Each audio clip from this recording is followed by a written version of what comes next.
Good morning, everyone. If you could please take your seats. Thank you. Yes, absolutely.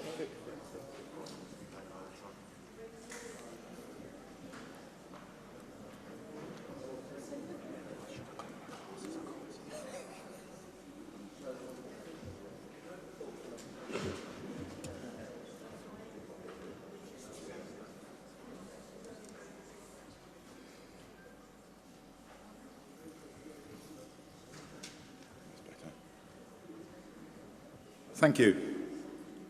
We are starting a few minutes late, but better late. So just to introduce myself, my name is Paul Wilson. I'm the Mayor of Bexhill and Chair of Bexhill Town Council, who have convened this morning's entertainment for you all. A little bit of usual housekeeping. There aren't any planned fire alarms, so if an alarm does go off, you will be guided out of the auditorium by staff of the Delaware. I am really delighted to have this event this morning, as it's really important for all parties to come together to explain what the future holds, to enable us to work together for the benefit of our great town. Collaboration's never been more important. There is an agenda for today with timescales, and I will be keeping to those timescales. I'll repeat that, I will be keeping to those timescales. I will give a 2-minute warning to presenters as their time gets to the end. And we have placed a comfort break. I believe it's at 11:15, just to enable you to have a general chat or a comfort break if you require. I believe there's people walking around with microphones for the questions and answer time. I would really ask that you keep your questions to the subject that we're here today to talk about. And there's a very clear definition between local government reorganisation and devolution. So any other questions, I'm afraid we won't accept those. So please just keep to the point of the agenda. That would be really helpful for me and for everyone else up here. Any questions for Bexhill Town Council? We have some of our town councillors here this morning, but please ask them through me. If I can answer them, I will. We have a flip chart over here, and we will be making a note of questions and the answers. I would ask that everyone here is respectful when asking questions, as I'm very grateful for the presenters that we have up here who've put their own time into being here to walk residents through upcoming changes and how the landscape may be in the future. So thank you for everyone who's put their time into this morning. There will be a record, as I've said, of the questions. Today is an absolutely massive subject. It's the biggest change in local government for 51 years. So you have to think about that. Whilst what you may hear may not suit everyone's thoughts on the future, it's clear that change is necessary, and currently we have major challenges at all levels of local governance, and this will evolve as we move forward, so just be aware of that.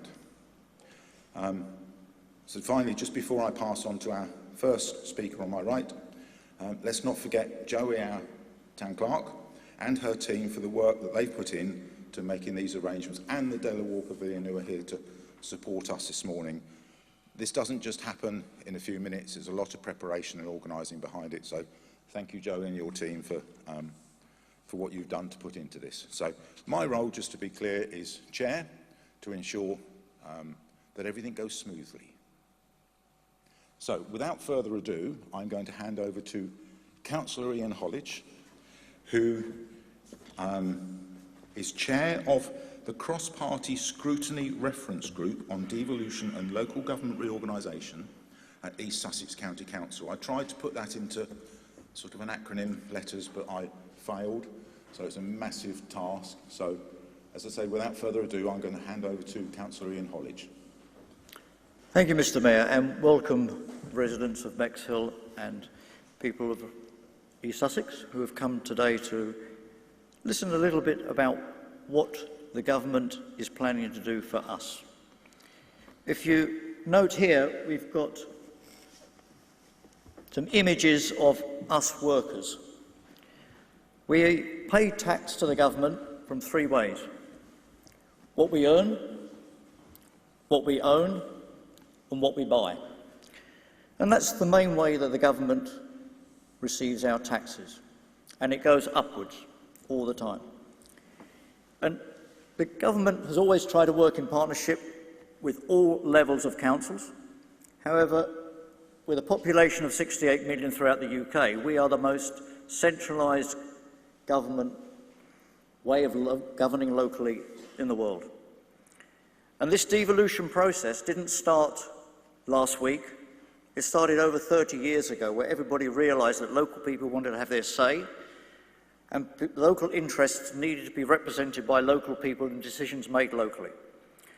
So as you can see, Scotland and Wales already had devolution. Northern Ireland in 2014, deals were noted, deals were negotiated. The process started after that, 2022, when there was a whole wave.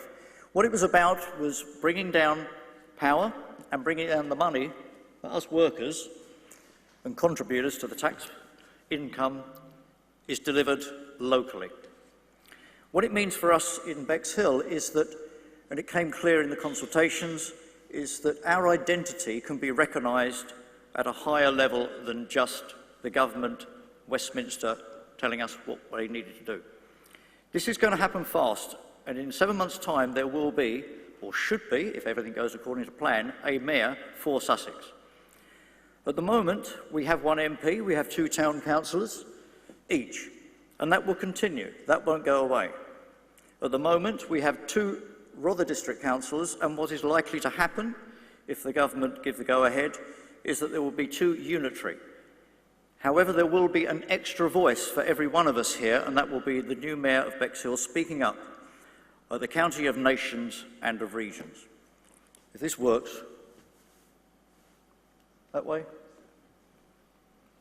Help, oh, there we are, right. Why it's got to happen fast? We were given the option to go on the devolution priority programme, and across all the West Sussex, Brighton and Hove and East Sussex, we chose to be on this priority programme. There are good reasons for it. The government have a plan for change, whether we like it or not. Change is needed, and I think everybody would agree that things can be run better. The extra capacity funding has already been given to the 3 top-tier councils, and that is what's helping us deliver this. So it's come down from government. We've got direct contact with MCHLG, Ministry of Communities, Housing and Local Government, and the ministers. They said that in order to do this, the best way is to delay the elections so we can all work at pace to deliver what the public want. This is not a deal. This is not something we negotiate. This is something that has been put out on December the 16th, a white paper. East Sussex are ahead of the game.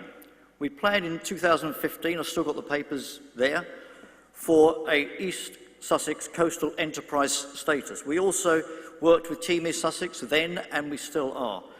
We prepared a 2015 a 3 counties devolution programme and a prospectus for the Cities and Local Government devolution bill then. It was deal-based. So we wanted this throughout the county over 10 years ago. In order for it to happen to speed, there will still be minimal disruption to the daily services that you have. The existing services will continue. You will still have your bins empties. You will still struggle to park or park easily. Whatever services you have at the moment, they will continue. Majority of people here will not notice the difference as we work at pace to get these things done. And it is a question of teamwork. As Mr. Mayor said over there, Councillor Wilson, we are working together to make this happen. Now, hold on, where are we? See if this works. Come on. Right, there we are. What can the Mayor do for us?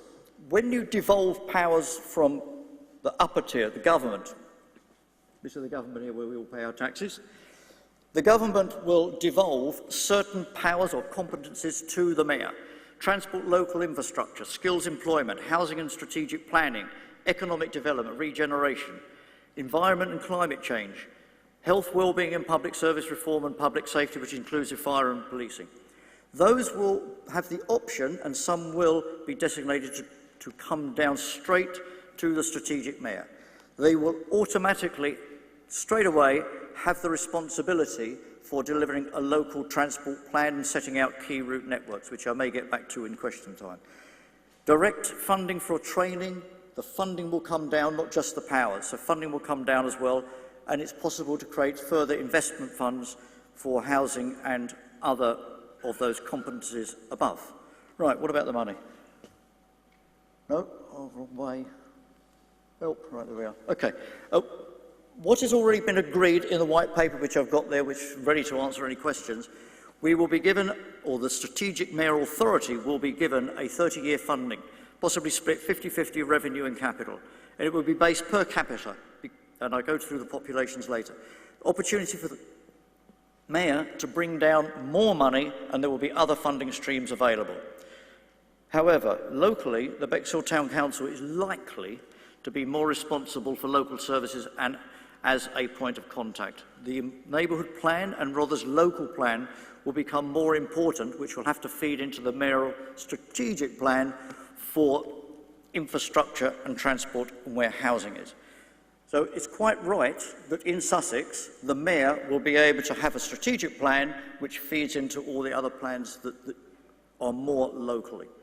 Some services will be delivered by East Sussex County Council, however, some will then move up to the mayor. It's likely that transport, roads, buses, etc., will go to the mayor, and it's probable that we will have a highway maintenance contract with the new unitary. So that will stay with the unitary.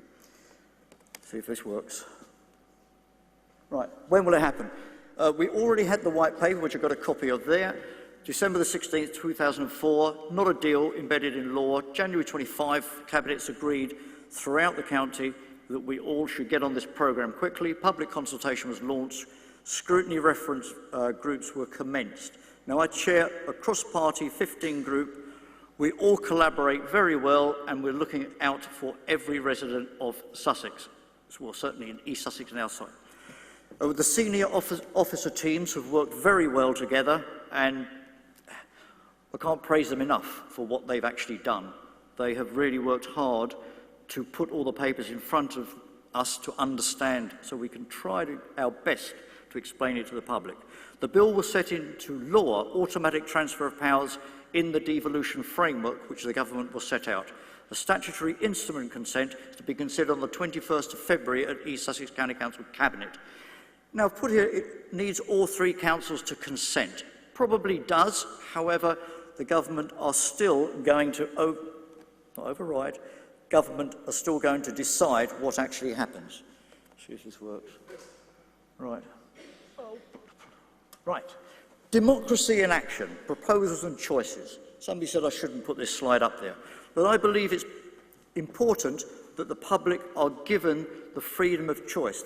You elect people to use their mind and carry out your wishes, and I think in this case, Brighton and Hove have introduced 5 unitaries. Now, I can see the sense in this, and I'll explain why in the next slide. But what it does in their proposal, which was not recognised by Wealden, not recognised, this is Brighton, so it obviously didn't recognise East Sussex and the rest of the proposal. We're proposing a 1 East Sussex, which was agreed by East Sussex, Rother District Council. When I wrote this, Hastings Borough Council, and they hadn't worked it out then. They can't actually decide which side of the fence they are. So that's another challenge that we have. And Lewis District Council and Eastbourne Borough Council have put through the 1 East Sussex for their unitary. I don't want to talk too much about unitaries because that's somebody else, that's Lorna's role to speak on that. But however, this map for the whole of Sussex has a population of 300,000 roughly per unitary, which to my mind makes sense because of what I may explain on the next slide about the representation at the mayoral authority. Next one. Right, everyone's got an opinion. So we've got throughout East Sussex, through Sussex, we've got West Sussex, East Sussex and Brighton and Hove. Populations, West Sussex 900,000, East Sussex 555,000, Brighton and Hove 280,000. Total population 1.745,000. Each one of these put in a proposal yesterday and submitted it to government, and the government will consider it and give their results of their consideration later in the year. We all love Sussex, and the reason why we be here, to my mind, it's the best county in the country and probably the best country in the continent, out of all the continents. And I've been to every continent, I think. And I love Sussex. We all do. That's why we stay here and believe in it. But what has happened is that we need to work all together to get something that is going to work for you. And the next one. Right, see if this works. How will the decision-making work? Now, if you can remember back to the previous slide. Devolution will work with combined county authorities. It will not be created out of combined authorities. We will have a seat, oh, by the way, the chap up there, the little ugly chap is me, and the other handsome chap is a Nigel. And as we know, we all love Nigel, so I was trying to find a suitable Nigel to put in the picture. But Nigel Sindon from Hastings is the chap there. In the back of the picture is where I started work at Greater London Council in 1969, next to the London Eye. So anyway, I had to put that picture in there. But what it's about is making the decisions locally and not as we were standing at the Pavilion Terrace in Westminster at the time. What we will have here, through our mayor, is a seat on the Council of Nations and Regions. And Sussex will have a voice at the heart of government other than just our MP. The mayor got equal voting rights with the constituency unitary councils. And as you saw previously with the Brighton one, they were suggesting 5. That means that there will be 10, or would be in their proposal, which I don't think will get accepted, but I'm not making the decision. They will then have 10 plus the mayor at the mayoral authority. The proposal of the one East Sussex with West Sussex, it could be that there could be 6 plus 1, it could be 8 plus 1. So those are decisions that we don't know yet. We're not going to be able to answer everything that people want because the government will decide. The devolution framework gives rights to request extra powers. The devolution framework is out there, not fully decided. Each unitary authority will have 2 executives on the board, which I was just explaining, standard voting method, simple majority. But this is the populations that I've just explained, I think is significant. It doesn't affect us in East Sussex as much as it does affect Brighton and West Sussex.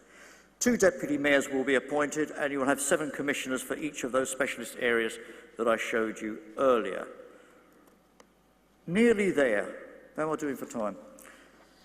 You're all right. Keep going. Good. This is the progress so far. As I said earlier, East Sussex, we set up a place committee early in 2025. And this is what I chair as the cross-party member. We met in May, we met in July, August, and during that time we ask questions, officers go away and write a report on the questions that we've asked, government introduce something else that's different, and then we have to analyse it. We've got meetings planned in November, another one in January, where this will all happen at pace and we'll have to make decisions quickly. We've got 15 people across the whole of East Sussex that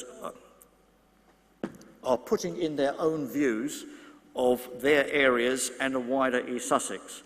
I could bore you with all the conversations and all the meetings, but it's quite a range of views that are coming forward. Each one of them is listened to and we make those alterations. A joint committee is shadowing and being created, partner, stakeholder engagement overseas, so that is happening in the background. So when the mayor authority happens in 2026, then these back office structures will be in place. The Sussex constitution for the mayor still needs to be agreed. Residents are concerned, it came clear in the consultation that we had, that they're concerned about the loss of services and the decisions that need to be made near them. So that's been listened to, and during our committee stages and this transfer of services, we will ensure that that is taken care of. Right, this is our dear Angela, when she was Deputy Prime Minister. Right, Council of Mayors, you've got 2 structures. You've got a a Council for Regions and Nations. That will be chaired by the Prime Minister, of which the Sussex Mayor will go to. You've also then got a Council of Mayors that the Mayor will go to, where you've got the Deputy Prime Minister. So this was the meeting at Lancaster House with the Right Honourable Angela Rayner earlier this year.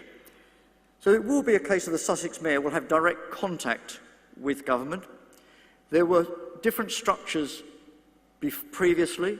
You had a regional development boards, and that replaced by local enterprise partnerships, which have now stopped. We had CLR, South East Local Enterprise Partnership here. We had the Coast to Coast in East Sussex, down to New Haven, Coast to Capital, from Capital to New Haven. So they were seen as not being as efficient, probably, as what is now suggested. Otherwise, why replace them? The new method will be with the devolution. And what the government is looking for in that white paper is that everybody throughout the country works to the same devolution framework. We're not all working separately in different ways. I think this is now the last slide, Mr. Mayor. Questions? I put this in here because it was taken up here on the roof balcony on a lovely day when Rishi came down and visited Bexhill, July 22. And it's been the story of all my life. Contacts and cooperation has been my way of life and still is. And I do believe that if you get on with everybody, you understand their point of view, you listen to it, don't prejudge, you can then get people to help you. It works with you. Working with people rather than against them is much better. And after that visit, just saying, that £60 million worth of levelling up money came down to Rother. 19.2 down to the Cllr Pavilion. We had 20 million for what was then the town board, and it's now the Neighbourhood Board, and it could, I don't want to ruin your thing. I think I've said enough, Mr. Mayor, and over to you to ask questions or manage the questions. Thank you, Councillor Hollidge. I heard something there that he's said enough.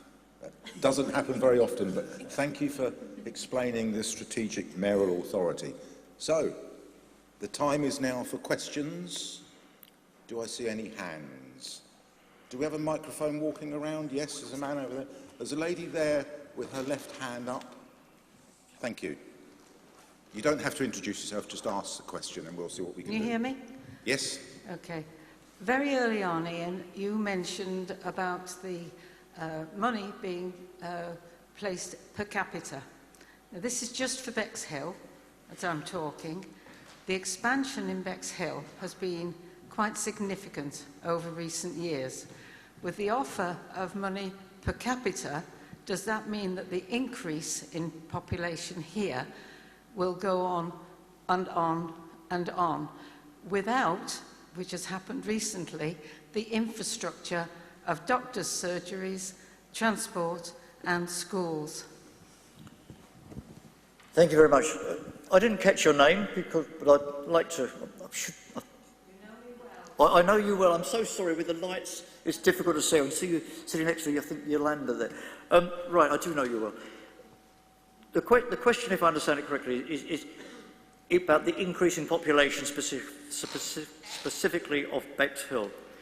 The money per capita that's coming down from the government to the mayoral authority is Sussex-wide. So the population currently is 1,745,000, roughly. Didn't count yesterday. That is the money per capita that will come down. Now, the government have given indications of the amount of money that will come down for the initial investment. We can't announce what that is because it's for the government to actually announce what that money is. But as populations increase, because we're all living older, you wouldn't believe I'm 94, but as we all live longer, and I see somebody, one of my colleagues here, that sits on the pension committee. We had a briefing this week about longevity and managing pensions. So yes, we are living longer. How will the populations go? I don't know. What it will mean for Bexhill in terms of infrastructure is where I believe that the government has recognised, and I think we all recognise, that things aren't running as well as they could do. Each one of those councils that I listed down here, each one of those councils in West Sussex and East Sussex is currently responsible for developing a local plan. What will happen is that the strategic authority will be responsible for managing a strategic plan which will cover transport and infrastructure, which is one of those 7 competencies. So that should cover the strategic area, where housing goes, where infrastructure goes, where roads go. Don't even talk to me about the A27, or please talk to me about the A27 bypass being not going ahead, or the original Hastings and Bexhill bypass. That's one of the frustrations that I think has gone wrong in the last 30, 40, 50 years, is that we haven't had locally that strategic infrastructure. Transport for South East is a structure that exists. Transport for the North was way ahead of us. We created Transport for South East, and that now will embed with the four mayors, Hampshire, Greater Essex, eventually Kent and Surrey. So those areas cover transport for the South East. They've already got in their plan what they wish to achieve. That will feed in with those mayors. That will be taken up to government, so those plans will be achieved. So yeah, everybody recognises that the infrastructure that we all want isn't in place.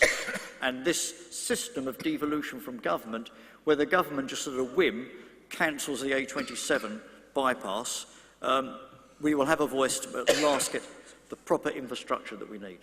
Hopefully that answers that question. Yep. That was a very long answer to a very short question, but thank you, Councillor Hollidge. There's a lady over on my right. Good morning, Ian. Good morning, everybody. My name's Howard Martin. Some of you know who I am. Mayoral authorities, likely by population base during the elections, dominated by Brighton and Hove and Crawley. How will the mayoral authority, first of all, can you clarify that local council taxpayers will not be paying for a mayoral authority whose principal area of interest is the Brighton to Crawley corridor, industrial corridor? And how do we protect the interests of East Sussex within a mayoral authority that is most likely to be dominated by Brighton, Hove, Crawley and Worthing? Thank you, Howard, for your question. I would take a different view. I don't see that a Sussex would be dominated by Brighton. It's already a city that we all go to and thoroughly enjoy. I don't see that that dominates anybody. I see it as an asset. I see Crawley as an asset. I see the Gatwick extension as an asset. Many people won't agree with me on that, but I don't see that one area dominates another, whether Burwash dominates Bexhill, Bexhill dominates Burwash. I don't follow that logic at all. And I think the only way that you can, or we can get what we want is to vote for a mayor that believes and understands what the issues are for each individual in East Sussex. And that's democracy. That's the way the system is virtually dictated to by government, but I haven't got an issue with what they're bringing down. I think it won't be more inefficient than what we currently have. And I don't see one area dominating. Firstly, I'd like Brighton to get better, brighter, buzzing me even more. I'd like it to be a place, a destination where we feel... we were there yesterday. I see my lovely wife over there. We were there yesterday. We thoroughly enjoyed it. Brighton is fantastic. A bit expensive for the restaurant we went to, but I know the Amex Stadium, it's a hub for a university. You've got colleges there. So I would take it, vote for the best mayor.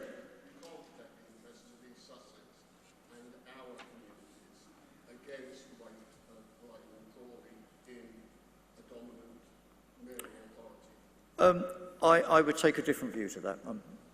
That's your opinion, and you're entitled to your opinion, but that's not the way I see it. Will there be a precept on council tax paid towards, if not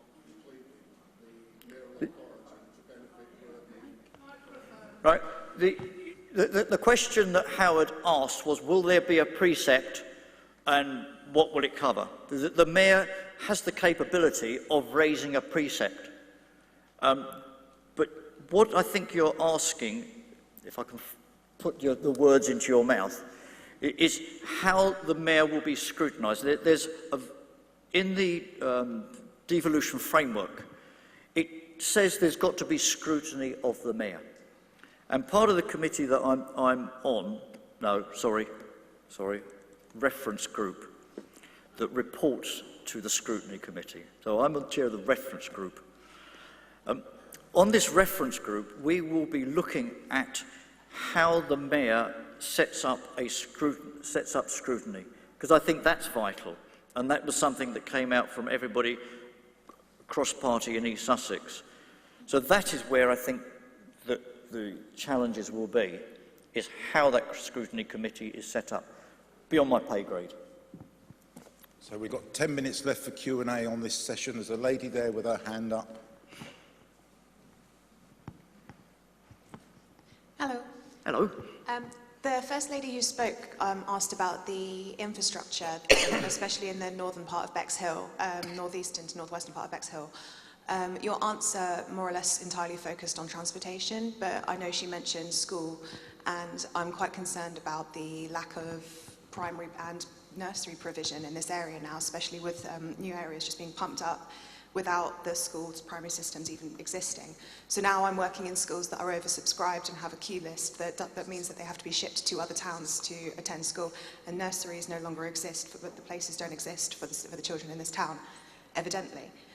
So I was curious as to whether you could tell us about the other aspects other than transportation. Yeah, absolutely. I agree with you. There is a perception. Could I just help you, Councillor Hollidge? There is a school coming forward in North Bexhill at primary age. That is in the plan, if that gives you any comfort. Sorry. It does give me comfort, because I hear this a lot. I see it on social media. No doctor surgeries, no schools, primaries, nursery schools. Then I look at the figures, I look at the evidence, and I read through the papers, and it tells me a different story. What I do see and what I do hear is that they're not necessarily in the right places. I'm finding that, yes, the places, some schools are actually closing down because they haven't got capacity. I think I put a slide in one of the presentations I did recently about it was in a cycling article, about how people are leaving rural areas and coming to urban areas. And I think that is where the problem is. East Sussex do look at a picture of, yes, there are enough schools, but they're not necessarily in the right places. Sounds like a sketch, doesn't it, really? But yeah, I think it's a challenge, but it's something that we're aware of it. We've got the school figures, and I think there's some people in the audience that are better informed than me on that. But if it is an issue where there aren't places in a particular area, and I do get emails about it from time to time, and I think it is a challenge that we have to transport children throughout the county because there isn't the right school for them in the right place. And I think it's something that is being addressed, try to be addressed, and all councillors are aware of it and doing our best to solve it. But yeah, it's not easy. We've got about 8 minutes left on this subject. If there's any more questions, gentleman down here. Thank you. Thank you. I'm very deaf, so I've missed most of what you've been saying. First of all, can I just say that I'm a retired chief officer of a local authority. Local authorities have been the whole of my career. What I've seen in the 30-odd years that we have lived here recently is that the county council is more interested in having the lowest taxes in the south and actually providing services. The idea that the county council will then be responsible for all district services, of which there are many critical services, fills me with horror unless the panel can assure me that, in fact, that they can assure me that in fact we're not going to lower the barrier, but we're going to keep at least the standards that district councils currently provide in the way of services. The idea of keeping taxes low to get re-voted in is anathema. Thank you. Okay. Who would like to... I don't think there's any indication from the town council being looking after the town. There's no desire to remove any services from anybody that I've spoken to. Sorry, I'm not talking about removing services. I'm talking about removing some of the funding from the existing services, which are working relatively well. Okay. If we look around the county council and the highways, for instance, as an example, you'll see what low taxes have done. Got it. Councillor Hollidge is going to have a go at trying to... I know him well. Ian Griffiths. Thank you. Does this work? Can you hear me? I would just like to take you up on one thing. You mentioned about East Sussex County Council wanting to keep tax low, rather keeping tax low. Yeah, everybody wants to keep taxes low, and they want to ensure that we deliver the best service. No, they don't. That's your opinion, but to which you're obviously entitled. I don't think the public like to see increases in their whatever it is they pay. As I explained to you here, that we all pay into this pot. This pot at the moment keeps a lot of it. We're having a strategic mayoral authority, which is this one. It's going to be leaner. But at the moment, I would like to just take you up on what you said about East Sussex. East Sussex currently exists this year, 2025. Rother District Council currently exists, 2025. Bexhill Town Council exists now. These two, government and RDC, will continue to exist. What will happen is East Sussex and Rother will become united. We will be one unitary authority. In theory, having one structure with one mechanism of governance should, if it's run properly, if we do our job properly, should it enable the council taxes not to go up more and provide better services. That is the whole aim of what devolution is about. That is what the government want us to achieve. That's my take on it, and we would do our best to do that for you. But as for making a point about East Sussex keeping tax low, and so is not something I buy into. It's not something we wish to do. And I don't know if anybody else wants to add to that. Yeah. As long as the councils are run correctly, I have no problem. Does this work? Yeah. Yeah. I'm Lorna Ford, I'm Chief Executive of Rother. And one thing I do just want to make clear, and I think actually this probably does make it clear, only there's the other districts and boroughs across East Sussex in there as well, if the government goes with the proposal for one East Sussex. But it is not the case that the districts and boroughs will just kind of, being consumed within the county council. We're creating something completely new here. So it's a new entity, a new council, a new way of doing things. Transformation will be at the forefront of creating that new authority. But one thing I do have to say is, because of the problems with local government funding for many years now, we're not going into this with lots of reserves that will last for a long time. So even though we're looking at a more efficient and effective way of doing local government, actually that structural deficit will still be there. So the changes that are happening in local government need to go hand in hand with changes that need to happen at a national level in terms of how the really important services like adult social care, children's services are funded in the future. So it's a more efficient way of doing things, but it's not a silver bullet. And I think it's really important that we all know that. Thank you, Chair. Okay. We might have time for one more quick question. There's a gentleman down there. If you could have the microphone. This is your last chance for Councillor Hollidge. We've got 4 minutes before we go. Thank you. Very brief. So I'm Paul Redstone. I'm a fellow county councillor and on the same committee that Ian chairs. Just a few very brief points. I think schools are not covered by the mayor. That will remain with unitary. There will be at least some mayoral precept because we already pay for police and fire, and those will become part of the mayoral precept. I think Howard raised a question about democracy. Depending on the number of unitaries, at the moment, if we have, say, 3 unitaries, Brighton, West Sussex and East Sussex, each unitary will have 2 places on the central cabinet. That will mean that we can't be dominated by Brighton, we can't be dominated by East Sussex, because there'll be 2 votes each from each area, plus the mayor. And lastly, as Lorna implied, none of this really solves the fair funding issue. We don't get enough money from central government in East Sussex, and all councils have that. My question for Ian was, do you regard, how much power do you think the mayor will have over our everyday lives compared to, say, the unitary council?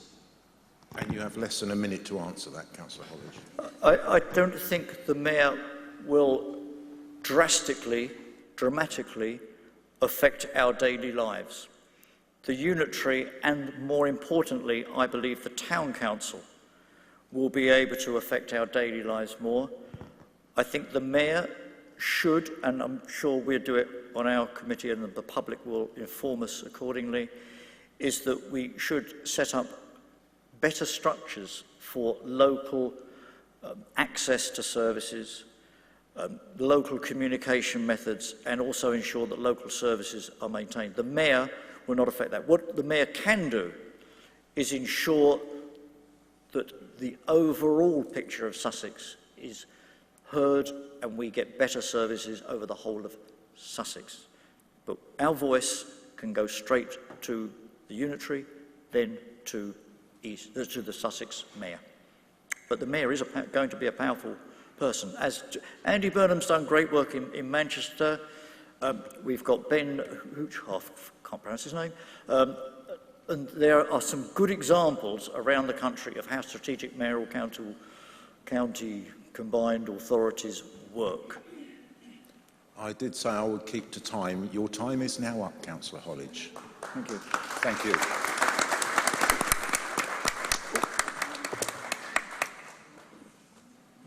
So we're now going to move on to the local government reorganisation from a district perspective, and we're delighted to have Lorna Ford, who's already introduced herself as the Chief Executive Officer of Rother District Council. I think she's left the stage just so we can have some music to play as the entrance, or maybe some technical stuff. It's great to see you all here, and thank you very, very much for giving up a Saturday morning to talk about what some people think is a really, really dry topic. And to some extent it is, but it really is very important, and it really will sort of change our lives. So I am focusing on the local government reorganisation aspects of the change that's going on. And as Paul said at the beginning, this is the biggest change for local government in 50 years. So it's quite fundamental, and it's really important that we all take the opportunity to make the most of it. Next slide, please. So I thought it was probably worth just recapping on how local government works at the moment. So as you can see, I've really simplified this, but we have the national government, we have a county authority in East Sussex County Council, we have the districts and boroughs, including RDC, and most importantly, actually, for the future, when we're thinking about how things are delivered locally, we have our town and parish councils. So that's the way it works at the moment. I'm sure you all know that, but I thought it was worth just putting that up there so we can show how it's going to change in the future. Next slide, please. So this is what it looks like, and hopefully that did come across in what Ian was saying, that this is quite complicated. And what we're finding is people are conflating what is the devolution aspects of this and what is the local government reorganisation aspects of this. So this is how it will look in the future. We have the national government as it is, and we have something called, we have this new layer of strategic authorities. Now, of course, they do exist in some parts of the country. We all know about Andy Burnham and the Mayor of Manchester, so that exists already. But as Ian was saying, the government is going to be far more prescribed about how that will work in the future. And if you hear mayoral strategic authorities, or MSAs, or a mayoral county combined authority, they are the same things at that level. So there's lots of terminology that's been discussed, and the really big difference in the devolution that's going on now, and Ian got this across, I think, really well, is that it's not a deal anymore. It's not something to be negotiated. It is about the seven areas of competence that Ian went through, and they're really important to our lives. They're about transport and housing and policing. Every aspect of our life is impacted from what that new authority will be responsible for. So in the paler green block, the second from the bottom, this is where the big change is happening. So where we have the district and borough councils at the moment, and East Sussex, we're all coming together, as Ian said, into one authority, all working together. And we'll continue to deliver the services that we deliver now. Only it'll be more straightforward, because when you call your council about a pothole and you call Rother, we won't have to say, I'm sorry, that's not us, it's the county council. So hopefully it'll be a lot more simple, straightforward. And then the towns and parishes, and as I say, the emphasis on what they will do in the future, you know, that's changing, and that's really important. And a bit further on in the presentations, we're going to hear from Joe Powell about some of the change that's happening there, and how we're trying to make sure that the services that really matter to you at a local level are being delivered in the best place possible, at the lowest level possible. So those day-to-day, very local things, and that's something that we're really keen to pursue in the next 2.5 years. Next slide, please. So, I hope you can still hear me. I'm stepping back a bit because I thought I was going to have a laptop on stage, and I haven't, so I haven't got anything to look at. So, what have we been asked by government to do? Well, we have been asked to make a proposal, and yesterday was a big day for us. 26th of September was the deadline they gave us to tell them what we thought as local authorities of how local government should be structured in the future. So we put a business case together that went off to government yesterday, and so did all the other districts and boroughs across East Sussex, and the County Council also made their proposals. And what they expect from this, in terms of their criteria, or the exam question that they set us, was what would local government look like if it was a single tier, if it had a population of around 500,000 or more. They didn't want to break up existing district boundaries, and the reason they didn't want to do that is because they want this to be quick and simple. And if you start to change the boundaries, then you add delay, basically. It takes a much longer time to get this sort of change through. So what they said was they want the districts to be the building blocks of new councils, and I think we can all understand why that makes sense. They also said, you know, we need to be designing something that provides quality and sustainable public services. So, you know, we're not designing, we need to design something that's going to succeed into the future, of course we do. And we need to work with other local councils and listen to local views. So I'll be talking in a bit about the engagement that we did and how we all worked together to come up with a proposal. And it needs to support the devolution and the mayoral office that Ian was talking about, and the combined authority. So having lots of districts that wouldn't necessarily be a part of that, and we've seen that elsewhere in the country, would have been really complicated and slow things down. It would have just been, and this has happened elsewhere, just the upper tier, so the County Council and the Unitary Authority in Brighton and Hove. And if we didn't reorganise that, you'd have had all these districts wanting a say, wanting a voice on all of that, but not really having a seat at the table. So it was necessary to rearrange how we do local government to support the mayoral authority, which, you know, is something that is totally missing. We are missing out at the moment. We don't have the same voice as Manchester does in Westminster. So, you know, to enable that to happen and enable a voice for Sussex at that sort of level, that reorganisation had to happen. Next slide, please. So, just taking us back a bit to how we arrived at the September plan. Back in March 2025, 6 of the councils, so all the councils across East Sussex, all the districts and boroughs and the county council submitted an interim plan to government. And what that interim plan said is that we think the best option is to work together as one East Sussex going forward. And we said in that plan that we thought that would deliver better value for money through economies of scale, better outcomes actually, by freeing up funding, reducing management overheads, finding more effective and efficient ways to work, addressing a shared workforce challenges. It is a really difficult time. I could have put out a post 2 years ago and had 100 people apply for that post. Now I might get 10 or 20. It's a really, really difficult time, and there are shortages in professional services. So actually, by combining together, we can make best use of our workforce. I don't quite know what's happened there. I haven't quite finished, but that's fine. There we go. Okay.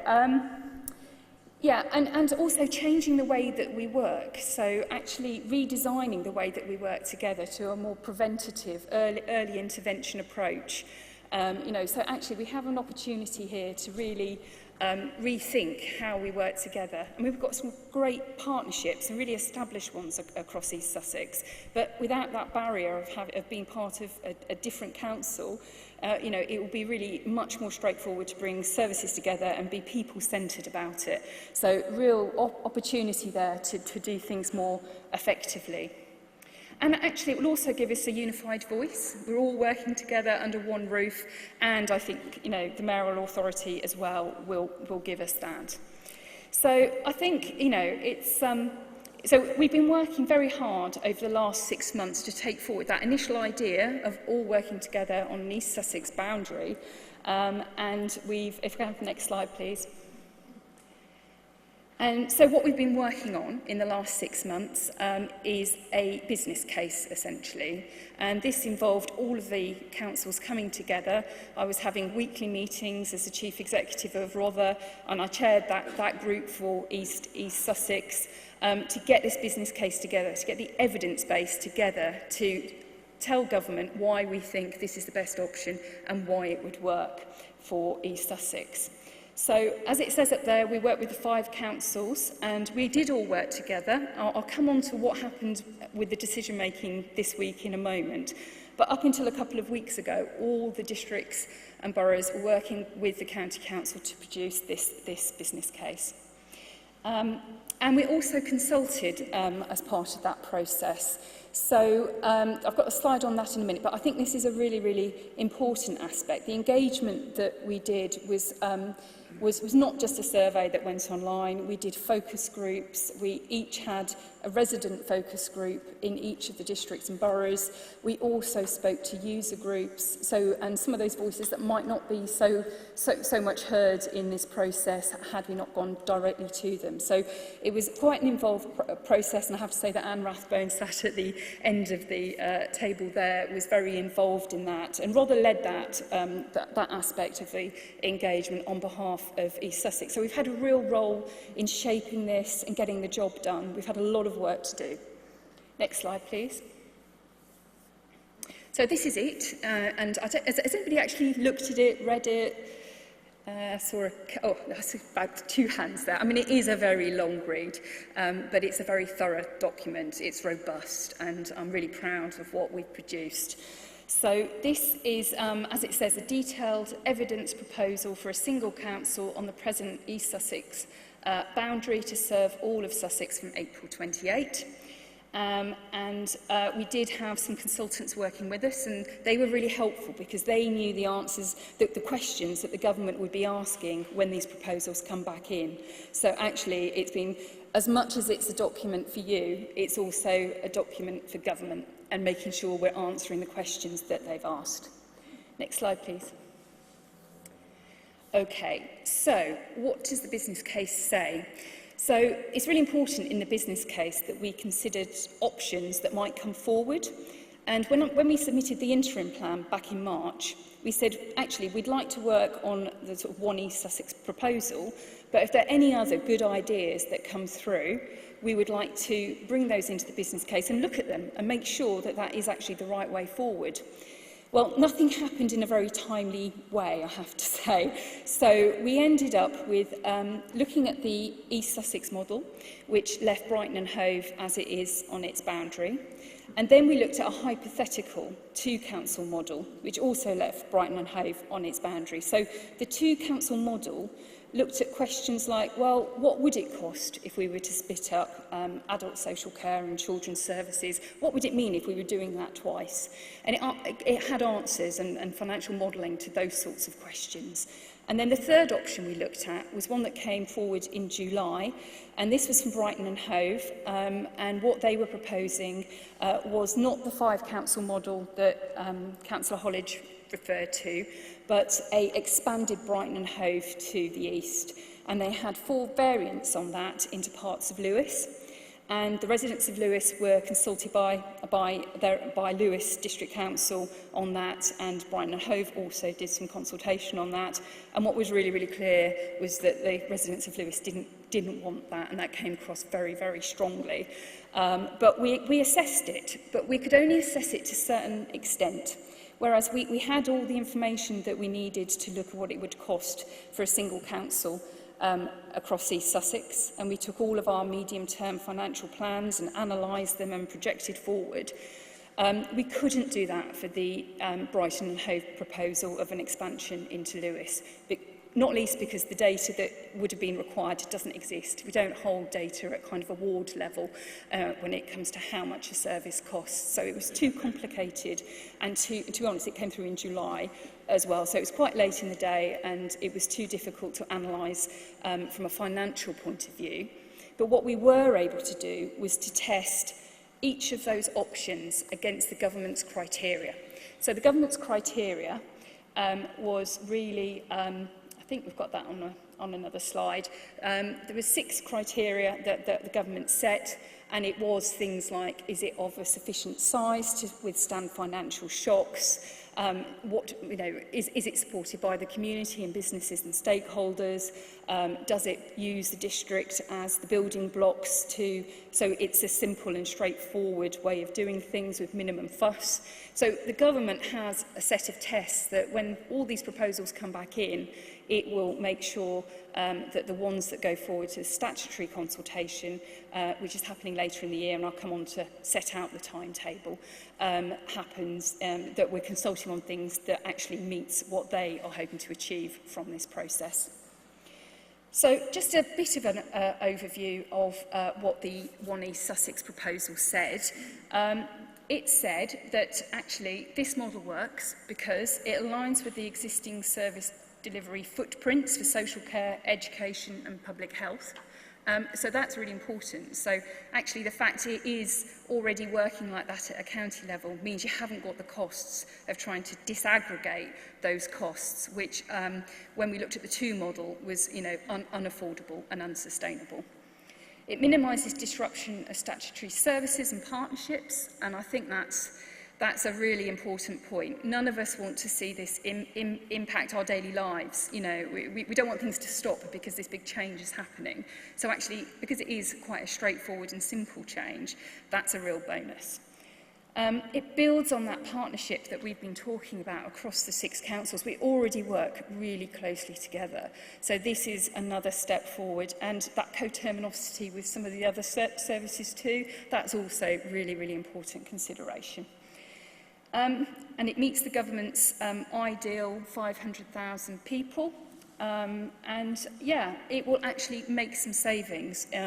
By 31, 32, it would make about £25 million a year savings on what it would have been had we all been working as is and in 2 tiers. So, it does, as I say, it doesn't solve the structural deficit that we have across local government finance. It doesn't solve that, but it is definitely a more efficient and effective way of working than we currently have. So hopefully that gives you a bit of an overview. Next slide. So what did people tell us in the engagement that we did? I've mentioned that the Brighton and Hove proposal for expansion into Lewes didn't go down very well with local residents there. I think it was something like 89% of people disagreed with that as a proposal. But on the creation of one council and the consultation that we did there for East Sussex, there was support, and actually 75% nearly of residents could see the benefit of having a single council for East Sussex. And the main reason that they thought that was a good idea was almost half of them said that that was for cost savings. So they saw that this would be a more efficient way of doing things. But there were concerns, and Ian touched on this a little bit too. Local representation emerged as the single most important issue, and I think this is probably something we're all concerned about. You know, we in Bexhill here today have you can see it, you have access to your district council in a much more straightforward way than you would if you're a county-wide council covering 500,000 people. So that is a concern, and that is also something that the government has been thinking about too. And I think that it's sort of next stage of the process discussion that we need to have. But if I could go on to the next slide. We didn't set out a blueprint for how that local engagement would work in a council of the size of East Sussex. We didn't think that it was for the existing councils to design that, but we did think it was sort of our role to start that discussion, because we're not the first council to get rid of 2 tiers and go with a single tier. It's happened across the country over many years, and there's a lot of learning there in terms of what has happened, in terms of this engagement at a very local level and making sure those local voices are heard in this much bigger council. So we did a lot of research. We spoke to councils like Wiltshire, Cornwall, Buckinghamshire, Somerset and a few others, and we asked them, well, how do you engage local residents and local partnerships so that you understand what the locality needs in this big new council? And that was really interesting. Lots of different models across the country. Sometimes it was really about engaging with the town and parish councils. Sometimes it was more of a partnership about engaging with other services. And sometimes they had budgets, sometimes they didn't. Sometimes they were responsible for things like planning decisions, sometimes they weren't. So there was loads of learning there. And we didn't think for the business case we could answer that question without more engagement and kind of co-create what these new arrangements might look like. But what we did think we could do is set out some principles to sort of start that conversation. And the principles here are what are set out in the business case. So absolutely building on what we've got already, and I include the town and parish councils in that as a really, really important aspect, but also the partnerships and structures that we know work, and a recognition that actually what works in Bexhill might not work in the rural parts of Rother. So do we need a slightly different approach across the whole of East Sussex? It needs to be sustainable, ensuring appropriate resourcing is in place. It needs to be fit for the future, meaning that actually it isn't just a talking shop. It gets involved at some level in either shaping or actually making the decisions that matter to people. And it needs to be a collaborative leadership model, enabling that partnership work, not getting in the way of that partnership work, but enabling it. And that was something that the leaders across the districts and boroughs all agreed with and all felt were a really good set of principles to continue this discussion. Next slide, please. So I just wanted to say where we are in the timescales. So yesterday, a really important day for us, and Rother put in its proposal to the Secretary of State yesterday, and we proposed a single authority for East Sussex, and so did Eastbourne and Lewes and the County Council. Wealdon District Council decided not to put a proposal forward. That was quite a last-minute decision, I think, in the process. Until a couple of weeks ago, they'd been very much a partner in putting the business case together, and their concern primarily was about the financial sustainability of the new council. So I don't know where that conversation is going to go there, but that was a decision their members took. In Hastings, they have been really open from the very beginning, and they were keen to look at 3 different options, and they've put those 3 options forward to government, or proposals forward, and they did endorse the one East Sussex proposal. So it doesn't really matter that... You have a couple of minutes, Lorna. A couple of minutes, okay. So it doesn't really matter that the proposals have gone in a bit differently, because what the government will do is then look at all the proposals that come in, assess it against their criteria, and those that meet the criteria will go forward to the statutory consultation, which is the next stage in November and December. And we're expecting that to run to January, and then they will then take that feedback, and I really hope you all get involved in that consultation. And by March, we will have hopefully an outcome from government, and we'll know with certainty what model we're going forward with. And just to say how that fits with the other stages, the shadow authority, so we'll have a year of Rother and all the other districts and boroughs and the county council still being in place, but the shadow authority will come into effect from May 27 and basically have this year of the two systems running together. And by April 28, Rother will be no more, and it will be vesting day for the new council. Next slide, please. Excellent. I think I finished on time. Okay. Thank you, Lorna. Some might have noticed I flexed the timings a little bit there because it was really interesting what you were saying, Lorna, so thank you. So it's question time with the roving mic reporters. 2 down the front here. They're now going to discuss who's going to ask the question first. Hi, Lorna. I'm Nigel Jacklin. So, full disclosure, I'm a town councillor for St Mark's. Firstly, thank you for sticking with the one East Sussex. We're in Norman's Bay. There are people in Norman's Bay who don't think they live in Bexhill and don't recognise Rother, but they do know they live in East Sussex. And we chose to live in East Sussex and want to stay living in East Sussex, which we think is different to West Sussex. My question relates about the ability for the new sort of structure to retain the importance of place. So Eastbourne is different to Bexhill, and Bexhill is different to Hastings. Maybe Sidley is different to Pebsham. I don't know. Are you confident that this actually isn't a government thing to make a smaller number of similar units like Sussex and Kent and Essex? In other words, can we maintain will it enable us to be different, and will it enable us to keep Crowhurst being different to Crawley? Is there a case for an officer of towns and parishes within the mayoral authority? Thank you. Thanks, Nigel. I think that piece that I was talking about in terms of how we make sure that the local voices are heard is exactly the answer to the question that you've just asked. The government has put forward an idea that we should have neighbourhood area committees. Now, that's something that might work elsewhere in the country, but I think it's really important that we shape something local here.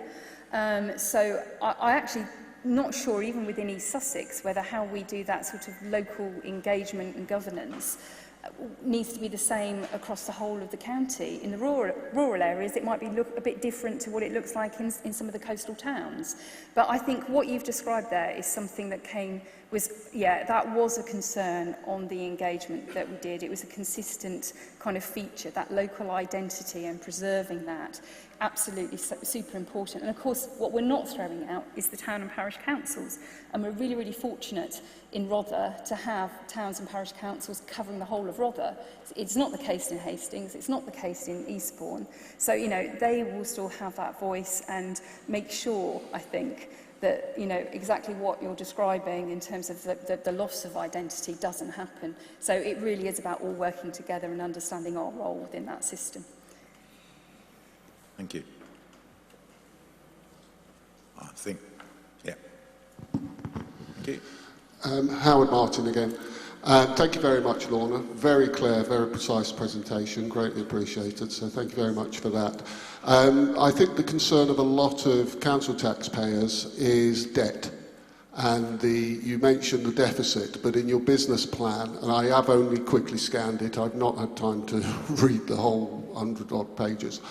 I can't see any real detail about how the new unitary authority would manage the debts of, the massive debts of Hastings and Eastbourne particularly. You know, they're up to nearly 100 million in debt. Will Bexhill council taxpayers, in effect, be bailing out Eastbourne and Newhaven and Hastings, so they have a year to borrow more money, spend it to try and buy their elections, if you like? I'm being cynical, but it's an obvious point. And then poor old council taxpayers in Bexhill will have to pick up the tab. How will that actually work? And you've said there's models all over the country. How has the debt pickup actually worked, and what will it look like for council taxpayers, please? Thank you. So although there's not an explicit section in the business case that covers debt, what we did do was to model the medium-term financial plans of each of the councils, and within that it does, obviously they have to talk about how they're going to repay the debt, and of course not all debt is bad debt. You know, so some of the borrowing that Rother has done has payback, you know, or delivers 200 homes in Blackfriars, in Bethel. So, you know, that has been taken into consideration through that financial model. I mean, fortunately, we're not in the position of our neighbouring county, Surrey, where the debt is so big, it's overwhelming, and that's why they went first. They're on an even faster track than Sussex, and they are going a year ahead. And one of the reasons that's happened is to sort out the massive debts that they've got there. So ours is much more sustainable. It's already in the MTFSs of the councils that are coming together. So that is in the planning, and we do understand the implications of that in the business case. So I don't think it's so much of a feature because, you know, I think in comparison to Surrey, where they've got a whole chapter, I think, on managing their debt, it hasn't been ignored, though. It's absolutely in the model. So I I mean, happy to talk to you in more detail about that, Howard, if that's helpful. Greatly appreciated. Can we say that the government would be bringing down a borrowing freeze at this point to stop exactly debt building and, for the want of a better term, and I'm being provocative, gerrymandering and buying the elections, if you like, by spend. Is there a government proposal to write off debt? No, I mean, in Surrey it's slightly different because it was unsustainable, but absolutely not. But one thing that we do need to be really, really mindful of as district councils in all of this is we need to be responsible to the new authority. So actually, we've been going through a process in Rother to get down our debt, and we've actually done fairly well on that, to make sure that the projects that we are doing in the next 2.5 years of benefit to the new council and our communities.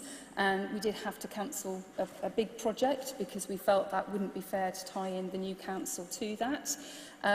So that, and actually in law, there comes a point in time where actually the decisions that we will take as district council are actually, they are curtailed. So we won't be able to spend, we can't decide that we want a major new restructure that's going to cost us, you know, lots of money, or a new shiny project that we can't deliver in the time.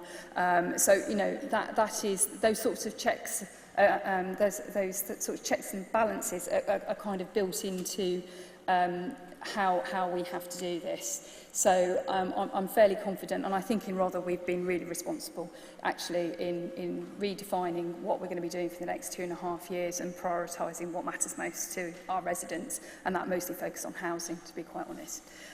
So yeah, I think that's inbuilt. Really conscious of time. We've got a few questions over here. There's two towards the back, then I'll try and get down to you, sir. The gentleman with the microphone. With greatest respect, I don't think you've answered the question. How are you going to level up the debt between all the different authorities we have now And are we going to end up paying more? And if we get Murphy Brighton, are we going to get stuff with the £54 million for the I-360 they owe? Right, okay, I can't, so it's what, the stage we're at the moment is to put a business case together. It will be for the new council to set its council tax levels. I am aware that there are different levels of council tax amongst the districts and boroughs already, so Rother I think has the lowest. So I cannot, I mean this isn't really for me to answer as Chief Executive. This is something for, you know, the councillors of the new authority to agree and decide. But I can't say that it will cost, I mean, I don't think it will cost you less, that's for sure, because the financial position that we find ourselves going into the new council means that we have, you know, we're starting with a really challenging financial position, and that's absolutely true. But I don't know what any new council will decide about the harmonisation of council tax and where that will go. I just don't know that. It would be helpful to avoid specifics. We have half hour at the end for general Q&As. We might be able to take some more then. I'm sorry, sir, there's a lady behind you, and then I'll come to you, and then we'll have a break. Good morning. My question relates to the Shadow Authority. Can you tell me of whom or of what will it consist? Will we have any input into it, and how many will there be? Yeah. Okay. So there will be elections in 2027, so you absolutely will have a say if you choose to vote. And what we have said in the business case is that we will double up on the county divisions. So it's 50 at the moment, so it will go to 100. Quite where we're all going to meet, Ian, I don't know, because I don't think any of our chambers can accommodate 100 members, but that's how it will work. And that will run on for a few years, but at some point the Local Government Boundary Commission for England will look at that, and at that point it will likely come down, probably no less than 75 though, I would have thought, because it's really important that we recognise that the councillors on this new council, their workload will go up immensely. There's been all these districts and boroughs that have had lots of councillors, and then all of a sudden, you know, they're not dealing with 700, 800 people, they're dealing with sort of 3,000 to 4,000 people. So, you know, that's quite a change. So it is in the business case and does explain how the democracy side of things will work. So you will have a say, madam, it will be a vote. Thank you. So, final question, sir, if you could make it short. Just down the front. Thank you. Again, because I'm so deaf, I miss quite a lot of what you're saying, so my apologies. This question is fairly straightforward, no devious intent. Can I just ask, how will the collected funds by the unitary authority, both from government and from ourselves, how will they be distributed? Bearing in mind, I assume that each authority beneath the unitary authority will put a bid in.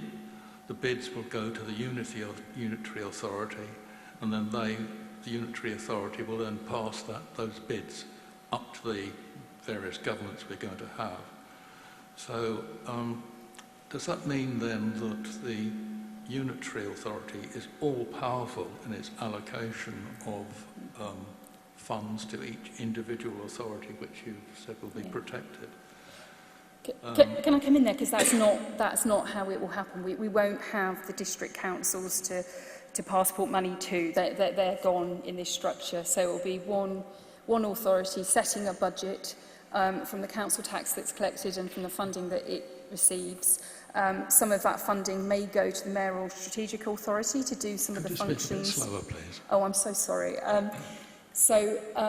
What I'm basically saying is that with the districts not being here, it will be collected as one council, one new unitary authority, and it will set its budget in a way that the districts and boroughs and county councils always have.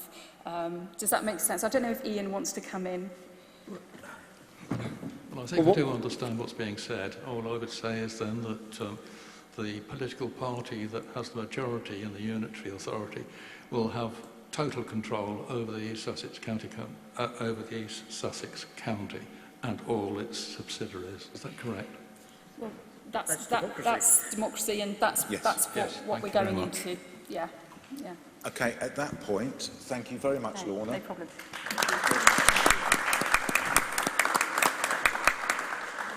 I am now going to break for an interval 5 minutes late, so we will be back on stage at 11:40. Thank you. Thanks. Keep me on track. Sorry, I hope I didn't go on.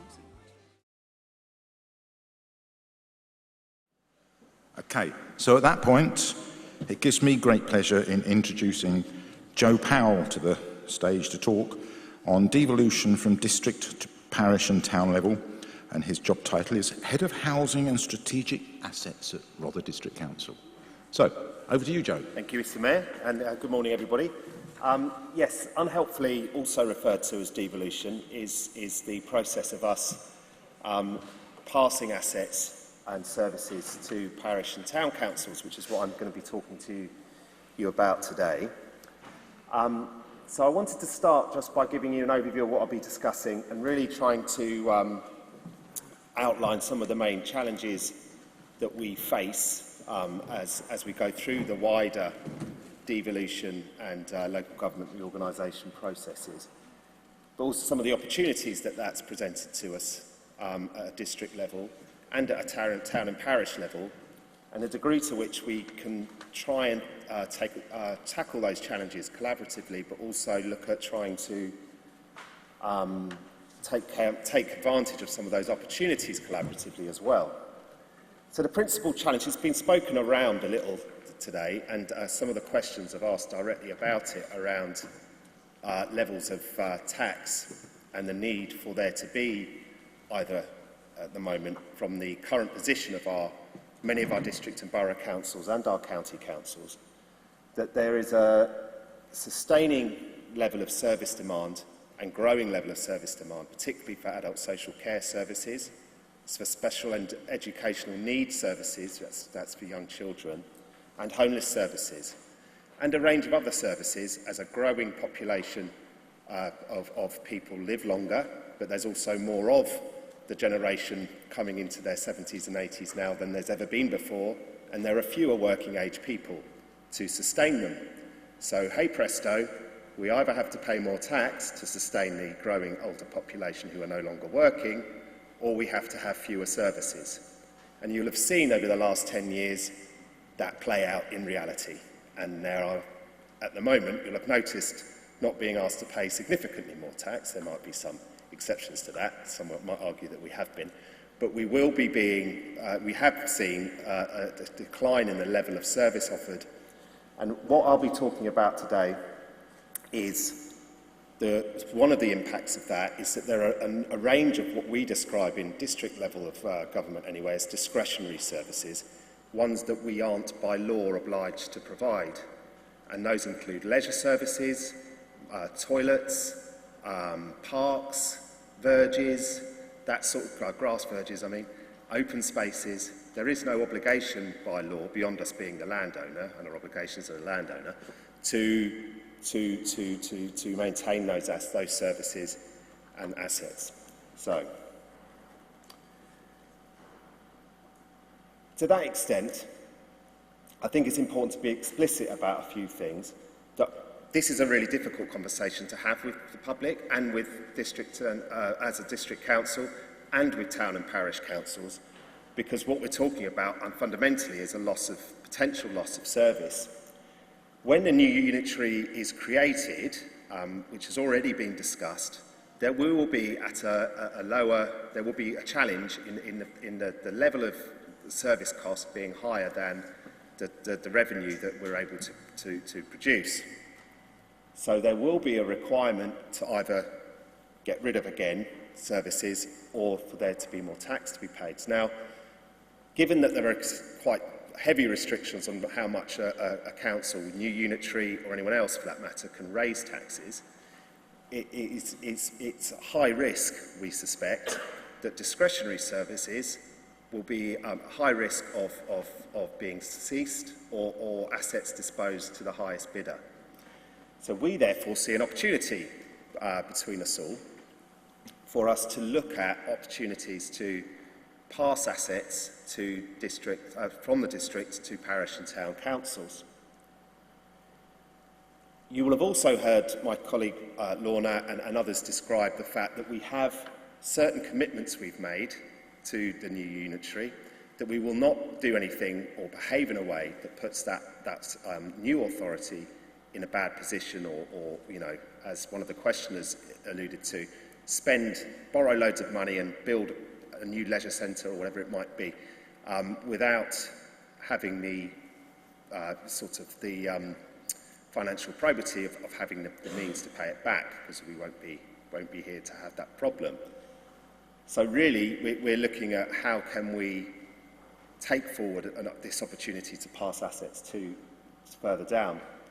So to be really clear, the third bullet point down there, if parish and town councils want to take assets from the district, then they will be assets that are present discretionary liabilities to the council and a cost to the council. And we fully appreciate that that's a challenge, and it's not something that necessarily all parish and town councils will relish the prospect of taking on a lot of liabilities. So it's important to explore those a little bit more in the next slide, I think. So the means by which we want to do this is through a framework. The framework's published on our website. It was adopted earlier this year. Lorna was very keen to hit the ground running when LGR was announced at the back end of 2024 to seize this opportunity. So we quickly put together a framework that outlined the criteria by which we will devolve assets. And it's through this expression of interest that can be submitted via our website. So we've been working very closely with Bexhill Town Council in a town council context to try and early on manage the expectations of our parish and of the town council in this example, and trying to look at what assets may be in scope and what are unlikely to be in scope, principally for the reasons I'll come on to in a later slide. The purpose, though, is to try and keep these assets owned at a local level. The purpose is to try and make sure that they're sustained for future generations, and that parish and town councils either willingly or may choose not to take on those assets and services to sustain them. Now, it's important to understand that if they don't choose to do that, the asset and service will simply novate or transfer up to the new unitary. So we won't be losing anything yet. We're concerned that that new unitary may start to look at those discretionary services through the lens of future cuts. This slide makes a lot more sense when you haven't just had about 5 or 6 presentations about 2 or 3 presentations about local government reorganisation. Obviously, this gives us an opportunity because of the fact that the opportunity is there for us to do that before the new shadow authority comes in later. Sorry, that's going to be next year, isn't it? Yeah, 2027. Sorry. We have certain limitations or constraints on us to this end. So there's the obvious ones in terms of the time we've got, 2027, and resources. But there's also the fact that we have the Local Government Act, which is the Secretary of State's mechanism for telling us what we can and can't do with our assets. So there are certain significant limitations on those. In A, that we can't devolve anything with a value over £2 million without his or her express permission. Anything under that value of £2 million, we need to demonstrate best consideration to our members. And members must, by law, demonstrate best consideration to the Secretary of State. So that means that we need to have an asset valued. Its commercial, financial value needs to be weighed in, but also all those other values, social values, regeneration values, community values also get weighed into that assessment. So it does become relevant when we're looking at trying to devolve land, and particularly land that may have development potential. So this comes on to the explicit limitations in the framework, which, for those reasons I've explained really, given our financial position presently, given the likely financial position of the future unitary, we're not in a position to, in good faith, devolve assets or services that are income generating or significantly income generating. We're also not really with integrity, could we devolve assets that have future capital realisation or are part of a development scheme that's active. For all those reasons I explained in terms of the Local Government Acts and the best consideration. Now, that's not to say that for a public service asset or a public asset with a public service attached to it that we would require a value from a town or parish council. It's extremely unlikely that any financial value would be attached to that asset because it's a cost to the council. That doesn't apply if it's income generating. There we go. I thought there might be a few questions on this, so I've left plenty of room. It's not a popularity quiz, but we suspect that Joe may well get a lot more questions. I just want to say that we have listened to feedback and we are trying to move our chairs away so you can see the screens. We've also been asked about whether the slides will be available afterwards, and we're investigating that. So if you are interested in seeing them, if you email the town clerk, and there are some useful links on the back of this, including these horrible QR codes. So if you can find a link, find the email address, and we will by then know whether we can share the slides. So, any questions for Joe, please? You're not going to let Joe get away this lightly. Councillor Plym down the front, if you could. There's a microphone on the way to you, sir.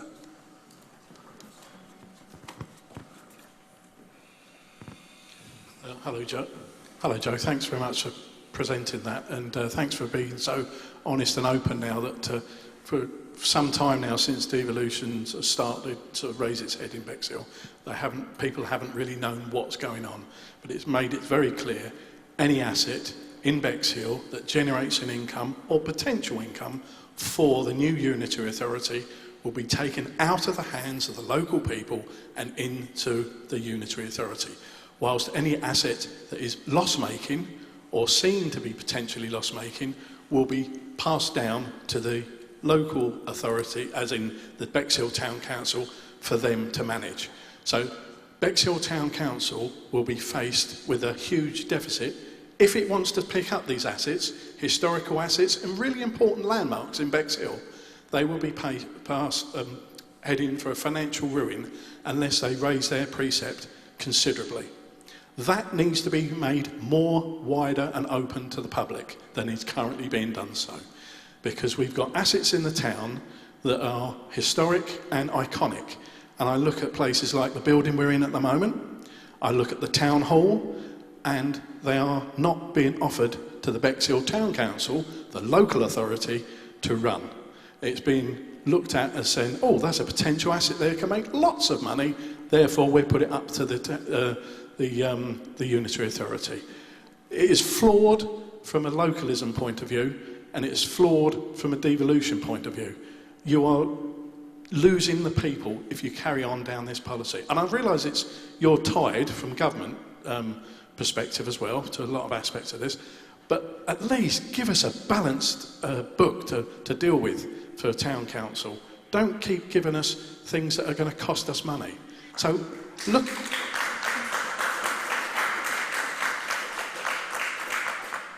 Okay. Look at the car park issue, where you've got offered car parks that lose money, and yet the car park sitting out here that makes lots of money, we weren't offered.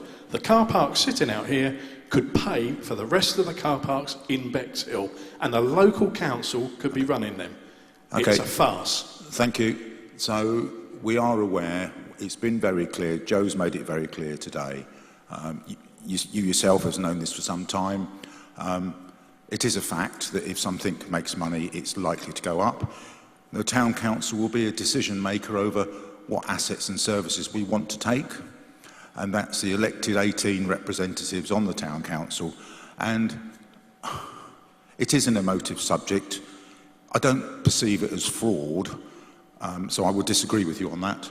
but it's our choice as town councillors what we take on through negotiation and collaboration, and that's what the process is in place to do. So there we are.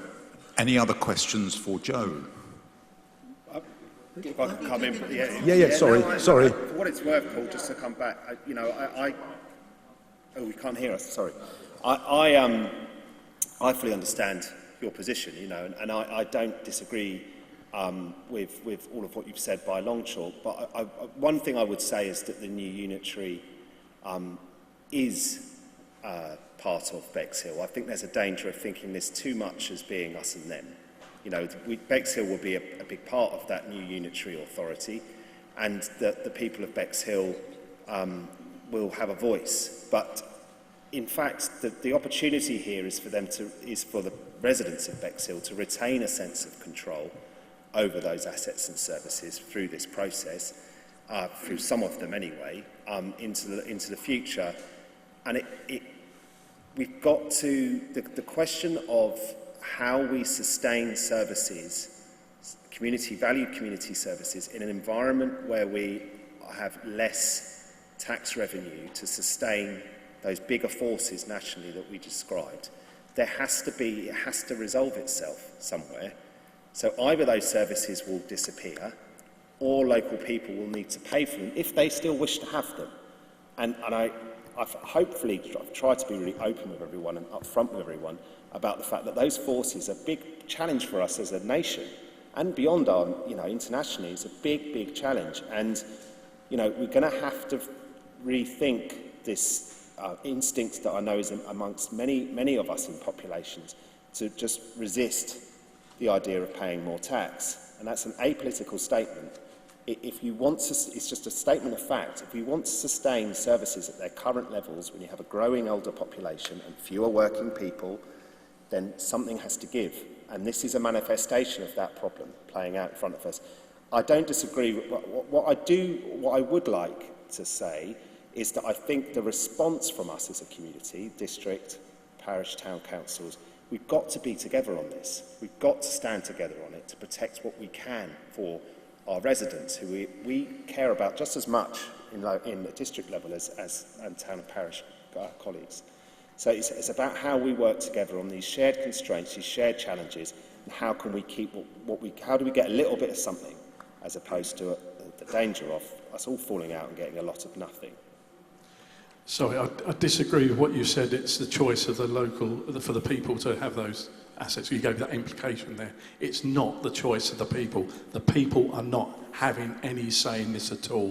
What is happening is the district are dictating to the town council what they want to devolve down to us. When we ask for things, you find out that it can make money and you say, no, you're not having that.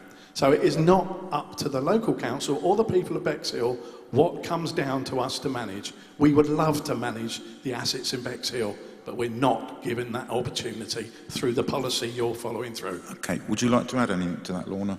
Yeah, I think I agree with Joe that this shouldn't be us and them. The services that the councils provide, we all benefit from in one place.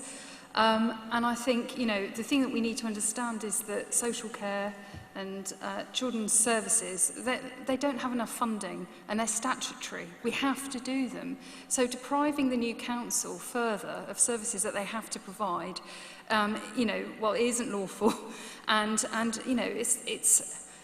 it just means that we all get a worse service for things that are really, really important to us. I think the discretion around what we devolve, our hands are tied a little bit on this, Paul.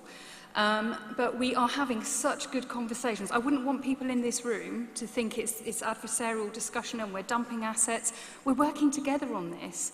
And what it is about, it's about protecting those very local services that might be at risk in a new authority because there's not enough money to go around. So it's about us all working together to make sure that actually the services that we really hold close to us are here in the future, and we're working really well together on that, and the relationship with the Town Council and Rother is really strong, and so I just really like to get that message across.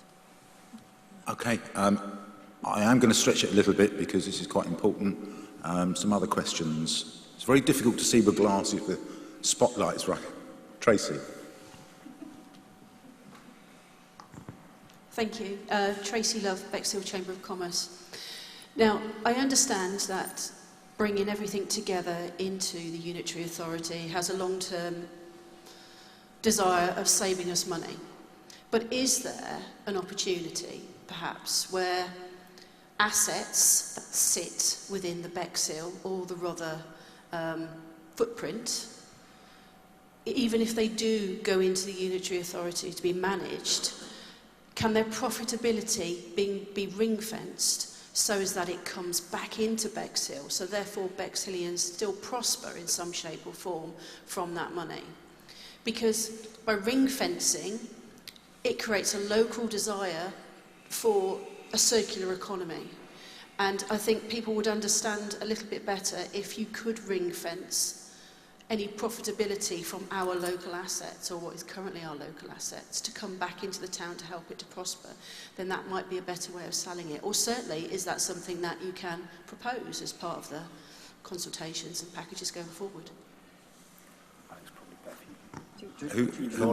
Well, I'd like to address, if I may, this point about assets going to one authority or another. It's worse than what Paul says, or more difficult than what Paul says. I think we can all actually understand exactly where Paul's coming from. That people in Bexhill feel that that car park out the front here belongs to Bexhill. Well, it was transferred in 1974 to a new Rother District Council, and it's a Rother asset, exactly the same as the civic building in Town Hall, Buckhurst Place. But it's worse than that because Bexhill has a town council, and the group that I chair, as I said before, has 15 members of East Sussex County Council spread out through the county, and they are all raising exactly the same issues that we're raising here. They feel that the bandstand at the Congress, bandstand and on the seafront at Bexhill, Eastbourne, and Hastings feel that the car park on the seafront there at Pelham Place, it belongs to them. Now, Hastings and Eastbourne haven't got any mechanism yet of managing it locally. And part of the work that was started last year or this year is an asset management review that East Sussex, because we've got 1,800 assets that we manage, and we don't want, sorry, that's the wrong word. The new unitary would not want to take on lots of liabilities that could be managed, but we may manage. So that just those discussions about what goes up, what goes down, what goes around, what's best for the community, what's best for local people, what can also help fund. I look at it this way. For example, the toilets in Bexhill cost money to maintain. It may be possible, and I'm only guessing and putting forward a proposal that maybe the other members may think differently, is that maybe during the next 2.5 years, the discussions may go on that it might be beneficial for the town council to manage the car park, receive an income, and then pay for the costs of running toilets. That's only just a blue sky thinking idea. But around the committees, during the next 2.5 years, those sorts of discussions will take place. But it has to be done over the devolution framework and that 1972 Act that you see up there. We are law-abiding people, and we want to obey the law. That's all I want to say. Okay. I'll take that as a yes. Take it whichever way you like. I don't mind. Maybe, possibly, who knows? I am conscious of the time. I did promise to keep to the agenda. Is there any other questions? Can I go to a couple over the back, and then I'll try and get down to you, Alan? Hi.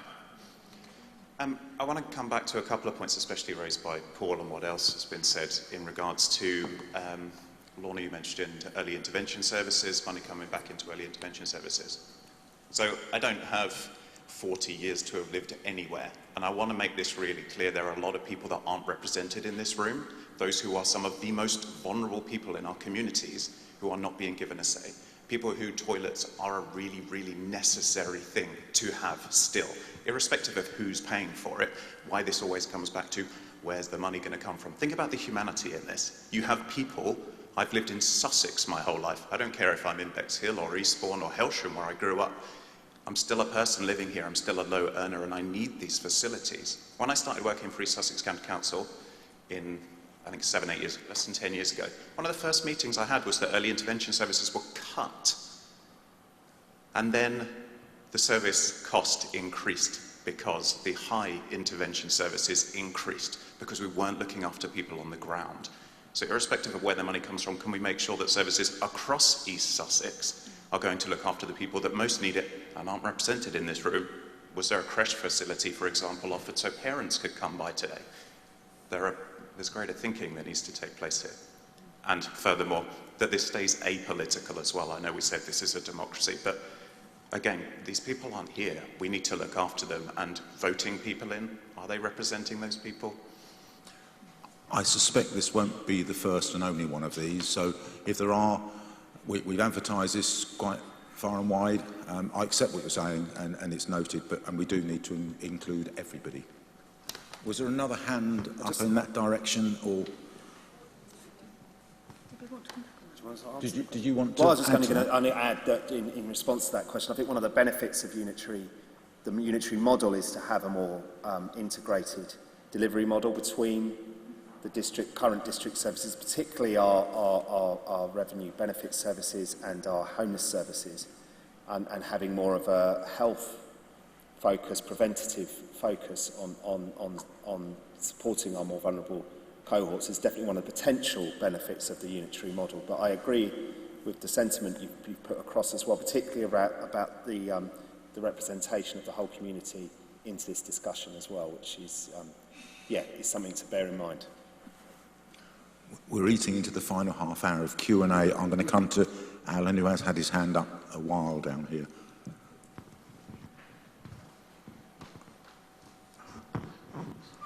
Thanks, Lorna and Joe. I can understand where you're coming from and what you're trying to do. I think one of the questions is what, if any, funding would town and parish councils be getting to take up some of these services, other than the precept? At the moment, all we've got is the precept and a little bit of SIL money coming in. What is the future seen as? Will we still be getting SIL money coming in?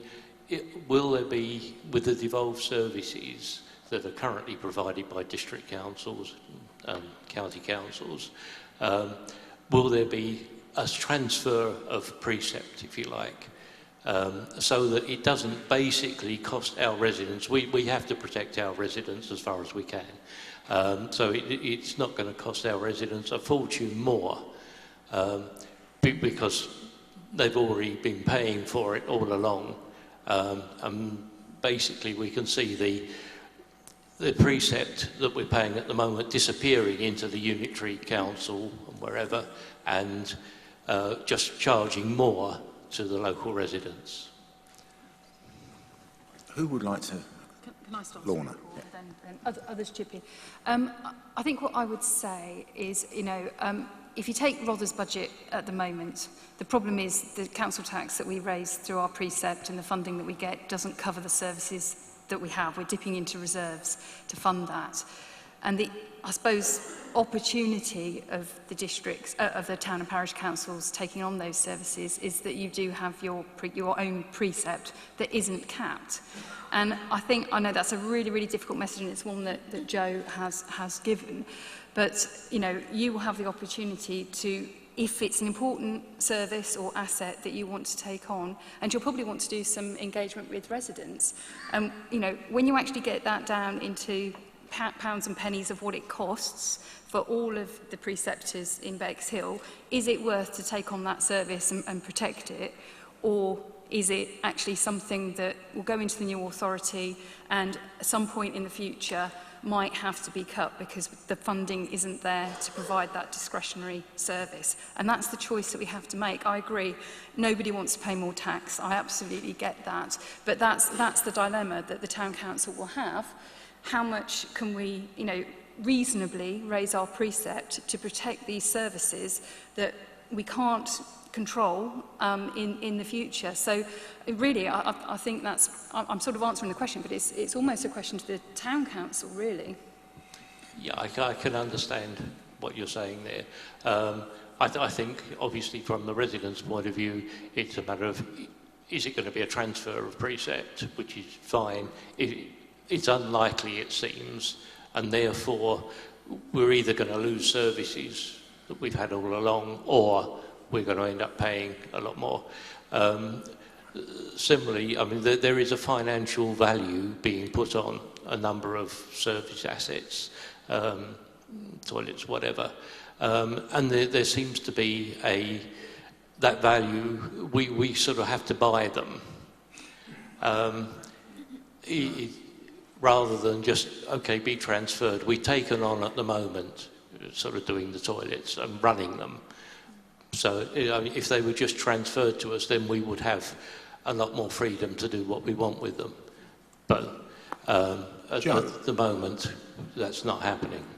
So the process is that there is a process that needs to be followed, but as I mentioned, the community and regeneration and the social value of an asset gets weighed in. In short, I can't promise you, because it has to go through a process, but I think it's extremely unlikely that there will be financial receipts attached to most of the asset transfers we're talking about, because they're public services, essentially. I think it's important to be really clear. We're not saying it's unlikely that you won't get a precept or money to sustain these services. You won't get that, to be really, really clear. And I think it's important to manage those expectations at the front. And whether it's fair or not is a conversation to be had about how politics works at a local level. But I'm really keen to be clear with everybody about the constraints here. There isn't enough money. So we're either going to have to pay more money, or these services that we could or not transfer to you, we could not transfer them to you, and then they would go. So that's what we've got to live within our means, and I think everyone understands that principle. So that's it. And sorry to be sort of blunt about it, but it is that stark. I did say in my introduction, and I repeat, whilst what you hear may not suit everyone's thoughts on the future, and I think that's where we are. Okay. I'm very conscious of time. We are running 10 minutes late, which will lead into our next Q&A. Is there any other very quick question? Otherwise, Howard, if it's very quick, please. Safeguards within the structure of a new unitary authority, taking, for example, Poole, Bournemouth, Christchurch, which has already transitioned. You must have experience of this. How do you protect the interests of one community? Example, let's say Hastings and Eastbourne gang up on Bexhill and say, we're going to make our seafront car parks free by charging car parking double at the Delaware. Very simple. What safeguards are built in? I thought you said it was a quick question. Yeah, I'd like to answer first the question that came up regarding vulnerable people first, if I may. I've got the white paper in front of me here, and it's pretty vague, but there is an opportunity to change the government thinking in the consultation after our submission yesterday. And it says here, we'll explore giving local authorities support and new discretionary tools to manage the proliferation and limit their access by vulnerable communities. So written into this white paper, it's a process and recognition that more support is needed for local areas. And I think the consultation will give everybody the chance to put in their thoughts, their ideas as how the government could enable this for their own, for Bexhill or Christchurch or wherever. I would like to see, but I can't make that happen, it's got to be something that everybody agrees to, is that there is a common policy across a unitary area of how car parking is managed. You mentioned specifically about Hastings come up with one, Eastbourne another, Bexhill another. There will be a unitary authority. And although if, as Councillor Plim suggested that the Warr Pavilion car park is devolved to a town or parish council, or Bexhill Town, they could, if they manage that, let everybody park there free, put their camper vans, their trailers, their boats, whatever it is, if that was their choice, if that was democracy. I dare say the residents of Bexhill may object to that when there's a show on, but that's the way things work. So it could happen the way you explain, but what I would like to see is a better managed car parking policy, so those who need a space to park their vehicle because they have a genuine need for the vehicle can find it at a reasonable cost. At the moment, I don't believe they can. And I think things could be managed a lot better with the unitary. It may not have answered your question, Howard, but I am going to have to move on. We may have some time in the final bit of Q&A. So, at this point, I'm now going to introduce two people. Delighted, oh, just one. Delighted to have Abi Newbury with us today, who is Chair of Bexhill Neighbourhood Board, and for full disclosure, I'm a member of the board as a resident, and Cllr Hollidge is a member of the board as a statutory body of, a requirement under the Neighbourhood Boards as East Sussex County Council representative. Over to you, Abi. Fantastic, thank you. So, my name is Abi Newbury. I am Chair of the Bexhill Neighbourhood Board, and I am delighted to have been asked here today to take part in this meeting on local government reorganisation and devolution. I'm not a councillor, I'm not a politician, I'm not involved in the mechanics or technicalities of this transfer of power from national to local government. I'm a Bexhill resident. I've been here, living here, enjoying this wonderful place for over 20 years. I'm a Bexhill business owner, an employer in the town, a mum with children at Bexhill Academy and Bexhill College, and my husband runs his business here too. I'm not elected, and I am a volunteer in my role and the time that I put into the Neighbourhood Board for Bexhill. To be honest with you all, I have my own reservations about the changes that are coming. A lot of this stems from the worry that this gem of a place that we all love and we have made our home is going to lose its identity and its voice, being swallowed up by the proposed unitary authority that is likely to cover a population of up to 500,000. Not to mention the new mayor that will have a budget to spend across the whole of East Sussex. I can see from the engagement today that, of course, many of you have those same concerns. It is a worrying time for us all. Why am I here today? Well, as the Chair of Bexhill Neighbourhood Board, I would like to speak to you all about the positive opportunities that the Board can offer to Bexhill as we go into local government reorganisation and the next 10 years. So, what is the Bexhill Neighbourhood Board? Through the Government Pride of Place programme, Bexhill is one of 75 places across the country to receive nearly £20 million over the next 10 years in phase 1 of this programme. This is mainly for capital funding, which means it needs to be used on long-term building projects. The Neighbourhood Board is a group of people, business leaders, community leaders, and includes some members that the government deem we must have on our board. Our MP, Dr Kieran Mullen, Sussex Police and Crime Commissioner Katie Bourne, East Sussex County Council and Rother District Council. And we as a board felt that the relationship with Bexhill Town Council was so vital in the work that we do with Bexhill that we have now included Bexhill Town Council officially represented on our board by the interim town clerk. As the Neighbourhood Board, my board members and I are entrusted in making a major contribution to the transformation and regeneration of Bexhill. This is driven by local engagement so that we can ensure the maximum use of funding, prioritising initiatives and increasing the prosperity and well-being for all and still making sure that we reflect the town's diversity and the more disadvantaged areas.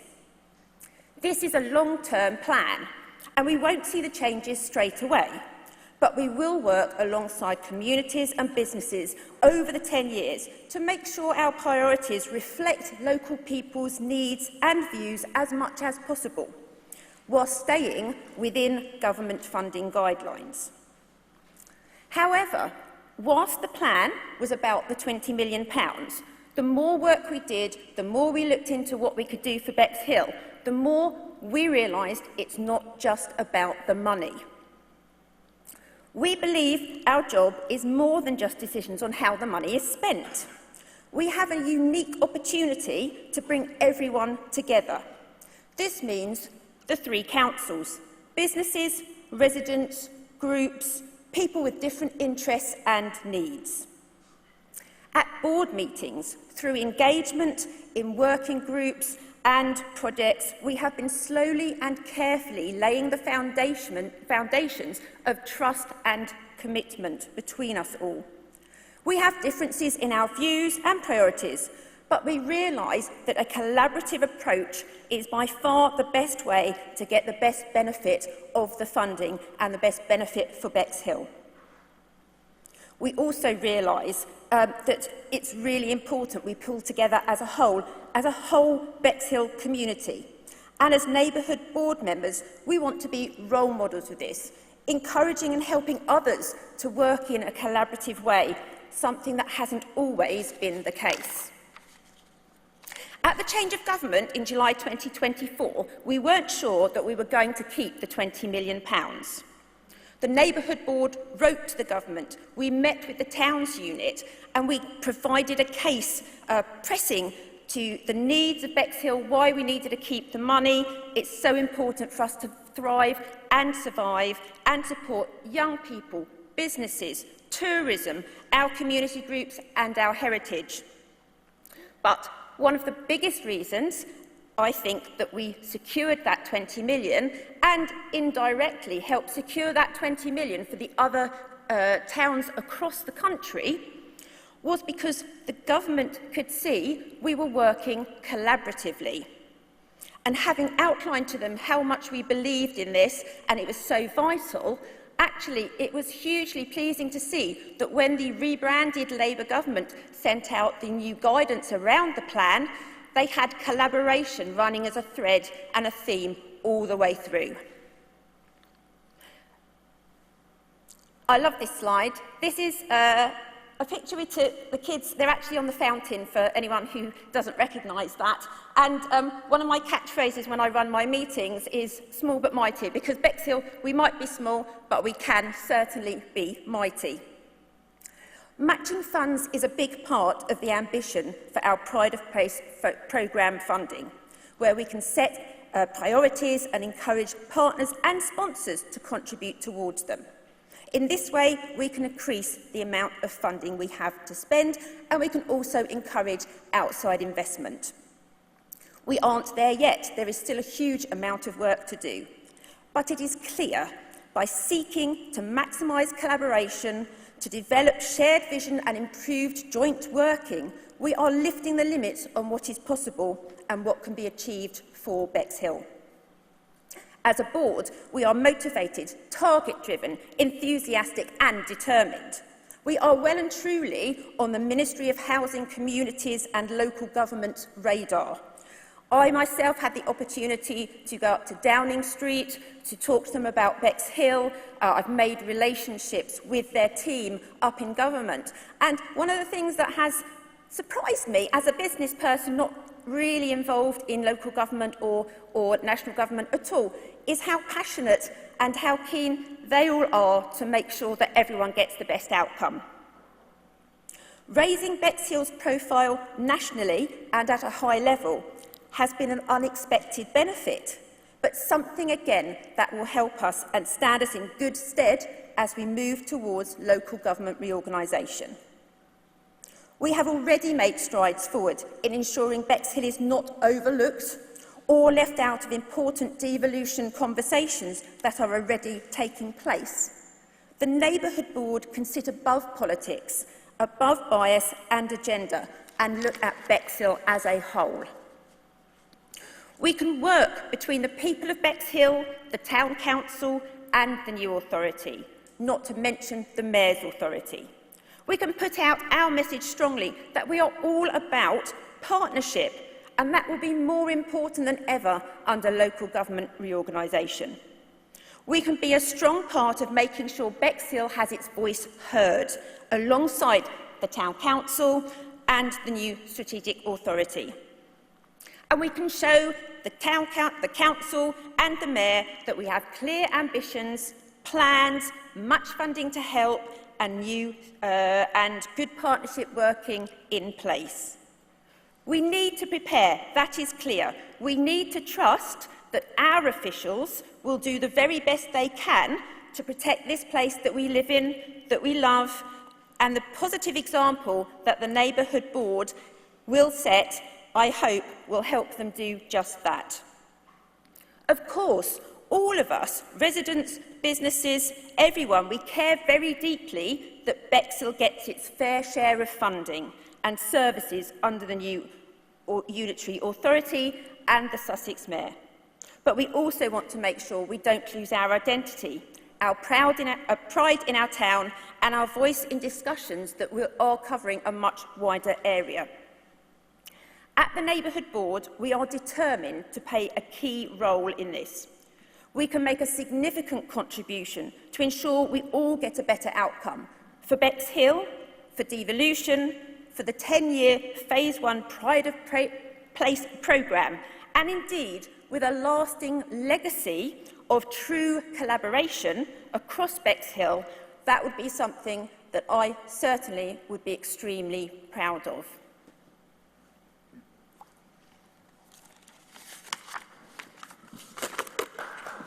Thank you.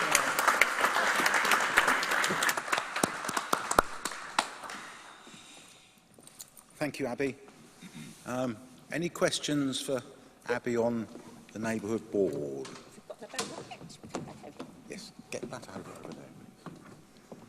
Do I see any hands? Can't see any hands. No. If not, we can move into our question over here, sir. Thank you. That was a great presentation. I think we spoke before, but in reality, one of the projects I would like to see reinstated is the water feature. Well, that is a very popular point of view. I know we have done a huge amount of engagement with local people, and that the fountains came out very, very high on that. And indeed, there may be some clue as to some of the things we're trying to look at as part of the slides that you saw as we went through. I know, it would make me hugely happy to see the kiddies running around in the water, to see everybody watching and seeing. And I think it's, the fountains are a real a part of the enjoyment, just seeing, and particularly with the Delaware, and just seeing everyone enjoying Bexhill. It would be wonderful. We are looking into it. We are working out what to do. It's not quite as easy as with a lot of things. I think there has been some erosion in the pipework, which means it's not just a let's just, but we're certainly, it's on our radar, it's in our plans. We have plans to put forward to government by the 28th of November, and it will certainly be on there in some shape or form to make sure. I would be absolutely thrilled, as long as the rest of the benefits that the Neighbourhood Board is bringing to Bexhill, I'd be absolutely thrilled to get those fountains up and working again. Okay, thank you. Okay, was there another question over this side somewhere?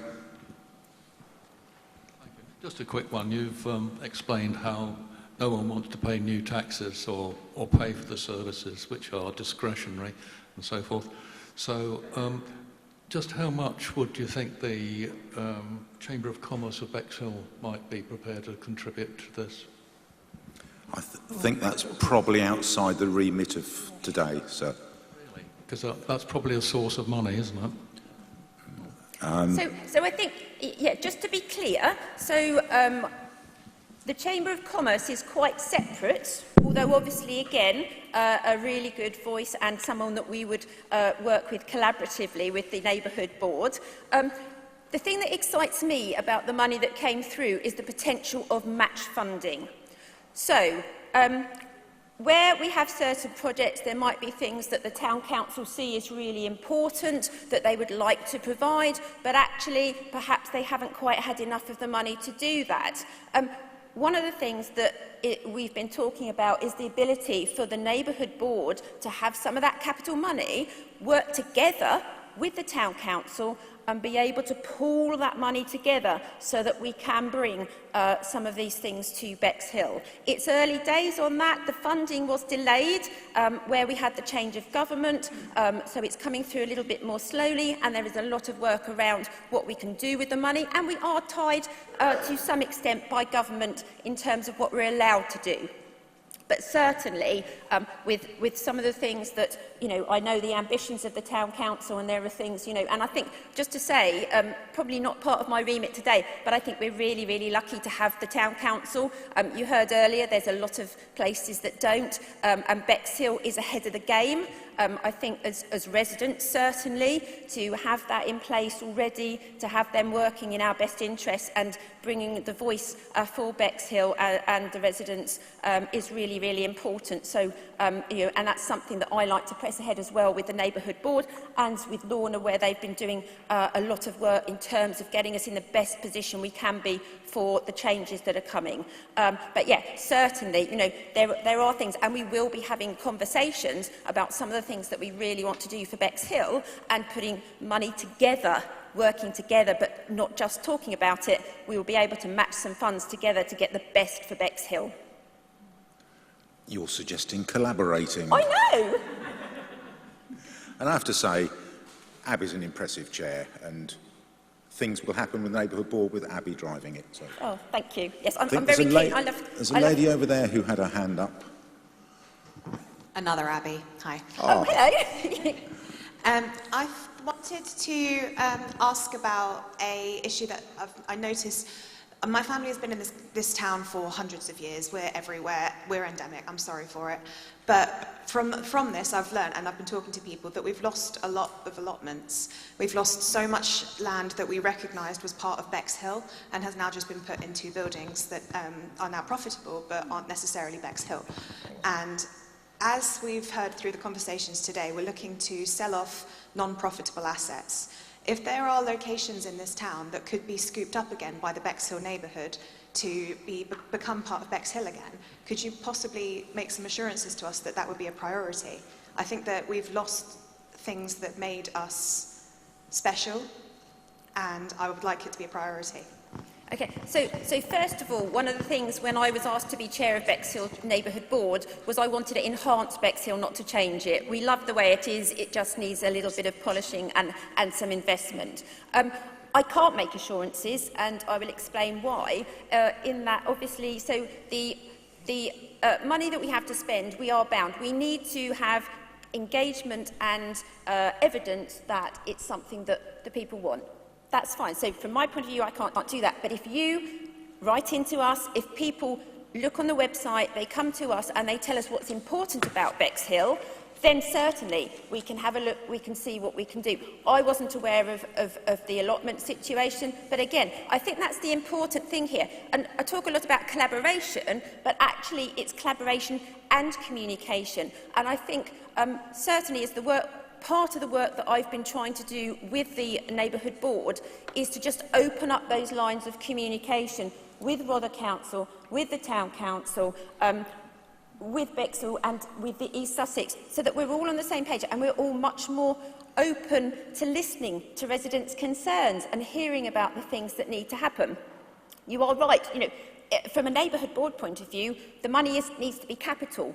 And certainly, if there are areas where we can look and we say, absolutely, if that's something that is of benefit to Bexhill, it's being overlooked, what can we do to consider and will it fit within government guidelines? Certainly, we can have a look at that.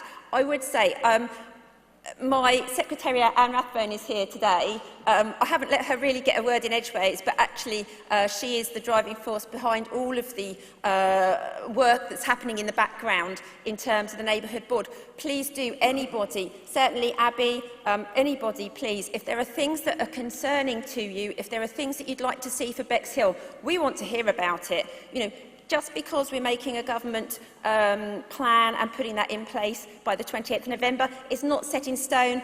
It's an indication of the kind of things we'd like to do, which may include the fountain. But there's lots of room, lots of scope. And I'm hoping, with the work that we're all doing together, we can actually enhance the money we've got. We can go further than the original government plan, and we can actually really transform and regenerate lots of Bexhill, not just for people who come and visit, but for the residents, disadvantaged areas, and things like the allotments, which I think is a really great idea. So please do speak to Anne, Abi. I'd like to, we'll hear a bit more about that. Just want to reassure you that when the Town Council was created, the one thing that every council at that level has responsibility for is allotments. So they became the responsibility of the Town Council, which has now been up and running for, let me think, four and a half years. And in that time, we've spent tens of thousands of pounds on maintenance and improvement of allotments, particularly the one, there's two in Sydney that we spent a lot of money on. So allotments are important. It's for people's health and well-being. They get a lot of benefit by having access to an allotment. If there are people that want allotments, email the town clerk. You'll find their contact details here. And if they want an allotment, we'll try and find them one. We've got some slots that they can have. So allotments is really not, I don't think, an issue, unless somebody wants to email our town clerk and tell us that we've missed something, which can happen. So I'm not sure about any other areas that are being swept up. Not aware of any. If you know of specifics, if you, as it's a Bexhill Town Council run event, if you email... The information is freely available at the museum. There are piles and piles of maps that have shown the previous allotments we used to have in this town that were sold off one by one. We only have about 3 allotments that I think people know still exist within the town. For example, just leading back to central town, we had St Peter's and St Paul's. That was a rather large allotment before that got turned into housing. I'm thinking about the loss over several decades. It might not be the last 4.5 years. I'm thinking 50, 60 years that we've lost allotments. That's a little bit clearer, thank you, because I believe there's somewhere between 9 or 10 allotment areas. Some are managed privately, and the Town Council manage, I think, 3 or 4. So there are allotments still there, and there's legalities behind changing allotments into as a land grab. You just can't do it. So there are protections. So rest assured, I can't talk about what went on back in 1950-something, 60-something. I can't change that. But right now, I'm not aware of any plans to change, and everyone's sort of nodding in the same direction. So I hope that gives you some benefit. But if there's any more information that you're concerned about, email into the town clerk, and we can try and find some answers for that for you. Okay? This is due to finish in 20 minutes. We've got 20 minutes for any questions you like. But before that, Abi, thank you very much indeed. You're very welcome. Thank you. Thank you so much for asking me to be here. Thank you. You may sit down now. Okay. Free for all questions. There's a man there, then I'll come to you. Good morning. Terry Steeples, Chair of Rother Seniors Forum.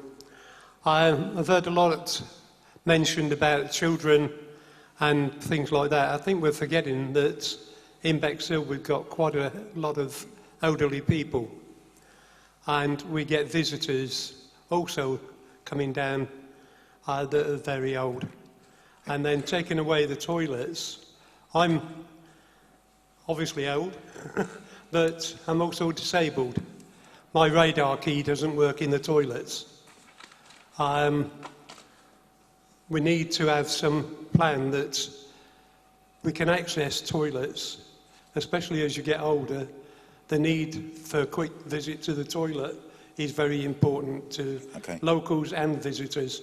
Can I just explain that we haven't taken away toilets? The Town Council are covering the costs of them still being open.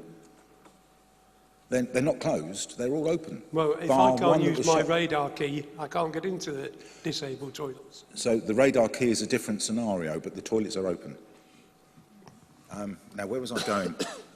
I'll go to Tracy first, and then I'll come over there.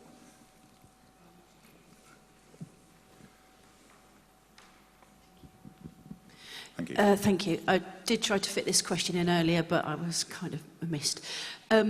Taking you back to the strategic planning of the Unitary Authority, at the moment we have an awful lot of individual councils which are being operated in silos. Is part of the discussion that you're having about the integration of that, and is there an understanding on how those systems will integrate with each other? Because this is a huge beast, but it will take the finest needle to make it fall over, and that is your IT and your processes, your infrastructure, and more importantly, competent people to actually deliver those things for us. Who would like that? Well, yeah, go on. So that is very much the next phase of the project. First of all, we need to consult on the proposal that we've put in. If the government then decides that that's the footprint, that work really gets underway. Of course, we're thinking about how we can get information together, and the operating model of the new council will be something that needs to be co-designed together. But you're absolutely right. Those considerations need to be thought about now. And those work streams will really take off as soon as we know exactly what the new council looks like. But IT and digital, absolutely at the forefront of the work streams. It's something that's enabling, and there will be things that the new authority will need to do from day one. So we will need to put things in place in the shadow year and make preparations even before that to make sure we can function. So you're absolutely right, but there's going to be work streams around assets, HR, all sorts of, and all the services. And, it will be very much about how can we co-design this together to make it better than how it works as individual councils at the moment. So, yeah, loads of thought going into that. And in fact, at the back of the business case, there's an implementation plan which sort of sets out a very high level what kind of work needs to be undertaken and a timeline. Yeah, absolutely correct. But just to clarify, what is likely to happen is a mayoral authority will have a legal responsibility to develop a strategic plan for Sussex. The new unitary will then be responsible for local plans. The mayor will have the responsibility for a local growth plan. And then underneath that, there will be neighbourhood plans. That's the current system. The current government could come out in the next couple of years with a change of the planning legislation. They may change that structure. We don't know, but we have to work with what we do know. And the next stream of work that we at East Sussex and working with the district and boroughs that I think is a bit of a challenge is how planning committees are run and how planning decisions are taken. So merging the district boroughs, East Sussex, with our planning role into a new unitary planning structure, I think is going to be an interesting piece of work for somebody. I think the planning aspect is probably a little bit further down the list. I'm thinking more of actual local delivery and people, and making sure there's school places, and also making sure that we have the ability to communicate, because historically the communication across those levels has stayed within a silo. And when you guys need to hit the ground running from day one, everything needs to be in place, and these things take an awful lot. There's a large turning circle on some of these systems, and I think that is where the thought needs to go. I do think, just very briefly, Chair, sorry, I do think the advantage of the county footprint means that we have a slightly less complicated job on our hands, because we don't have to disaggregate the services that you're mentioning there. So actually, the job's a bit more straightforward than it is elsewhere in the country. If you're looking at a county council that's been split into three, that complexity is far more than actually we will need to go through. So, but you know, what we've got to make sure is, from a resident point of view, you don't see any change in the services that you receive, and that's part of the planning to make sure that that doesn't happen. So we're designing and working to the future and keeping business as usual going. That's the challenge, and I'm sure we can do that. Thank you. They could call it a seamless migration. Yes. I'll go to Rohan in the middle, please, and then I'll... This one's for Joe, I think, if you don't mind me calling you that. When the whole process of discussing the transfer of assets to the Unity Authority or to the Town Council, it all began, there was very much three involved. One of them was community associations, charities, CICs. Great presentation, but CICs, charities, community associations seem to have dropped off the list, and it now seems to be just about Town Council or Unity Authority. Is that the shape of things to come, or is there still a place for community organisations in asset transfer? No, very much so. Sorry, I didn't tease it out in my what I said. It is on my slide somewhere that community organisations, community groups are very much invited to express an interest, and yes, that's still we still welcome those. Sorry if there was ambiguity there. Thank you. Okay, thank you. I think, did Paul have your hand up? Right at the back. On the far It's left. for Abi. I noticed you put up here other people, that you've got Chamber of Commerce. Do you think you should add Southern Water to that as compensation for what they've done to our beach? Yes. Or the sea? Not the beach, the sea. There's probably. Well, I was going to say, I think that's... we are having a lot of conversations with a lot of different people. Certainly Anne has been on the ground working really, really hard, talking to anyone and everyone that will listen to us as we try to get the best for Bexhill from the Neighbourhood Board money.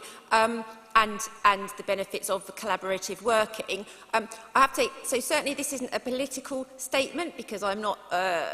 I don't know if I'm at liberty to say that or not, but I know certainly our MP, from conversations I've had with Dr Kieran Mullen, I know he has been pressing hard in terms of getting some kind of compensation potentially, or a contribution from them. So I think, politics aside, he certainly seems like someone who is determined, a bit like me, and likes to get stuff done. So I would hope very much that he will be successful in that. Thank you.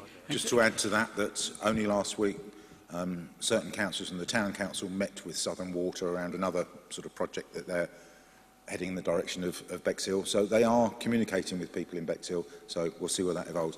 There's a gentleman right at the far left, I think. I've learnt something this morning. I need new glasses. Hi, thank you. First off, thank you very much for this meeting, because I found that really, really useful. It is a lightweight question. I just wonder where the Unitary Authority is likely to be located, and also what do people expect to happen to Rother Town Hall? Who wants to take that one? I'll start Thank with you. that, and then I'm sure you can chip in.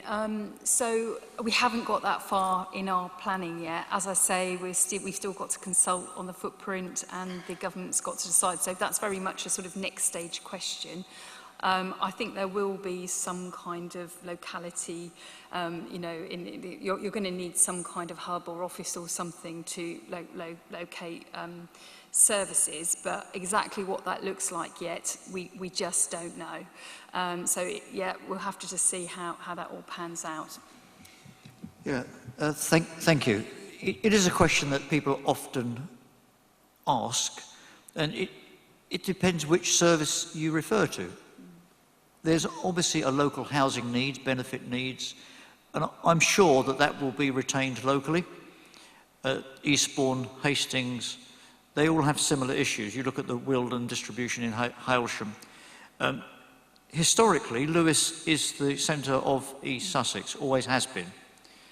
And I believe that that's the only building that can possibly manage that large number of people to deliver all the services. The office at the moment is probably only about 30% used. 70% of it is mothballed. It's a very large building. We've put it, the office space up for asking who wants to use it. Nobody does. We have relocated some, but it's an underused capacity. It was built in 1968. It's no longer fit for the working from home digital world that we now live in. So there's capacity there to cope with new infrastructure. But it's empty a lot of the time because most of us work by our mobile phone. Delivery of services is totally different and will be throughout the rest of the 21st century. So where it's located, I don't see as a major problem. It's located next to your mobile phone.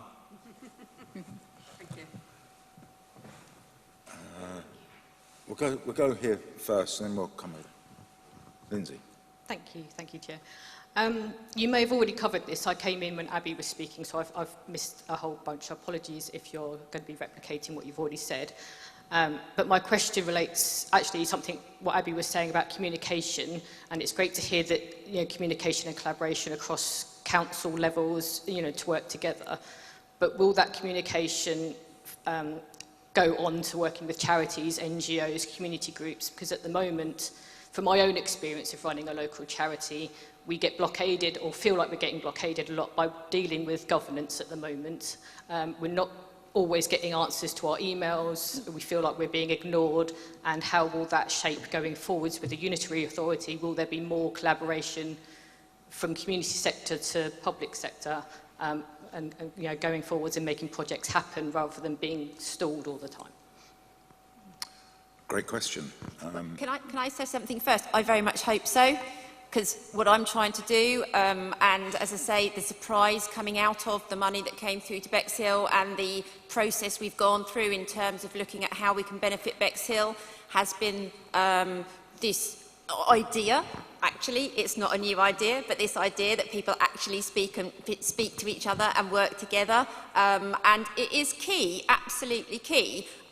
This is why I'm here today, one of the reasons that I'm here today, having been asked, because having started this process and having been liaising with Cllr Wilson and Ian Hollidge and Lorna Ford and Joe very much, they are, I think they always try to communicate, but it's not always possible, but it has to be at the forefront of everything that we do.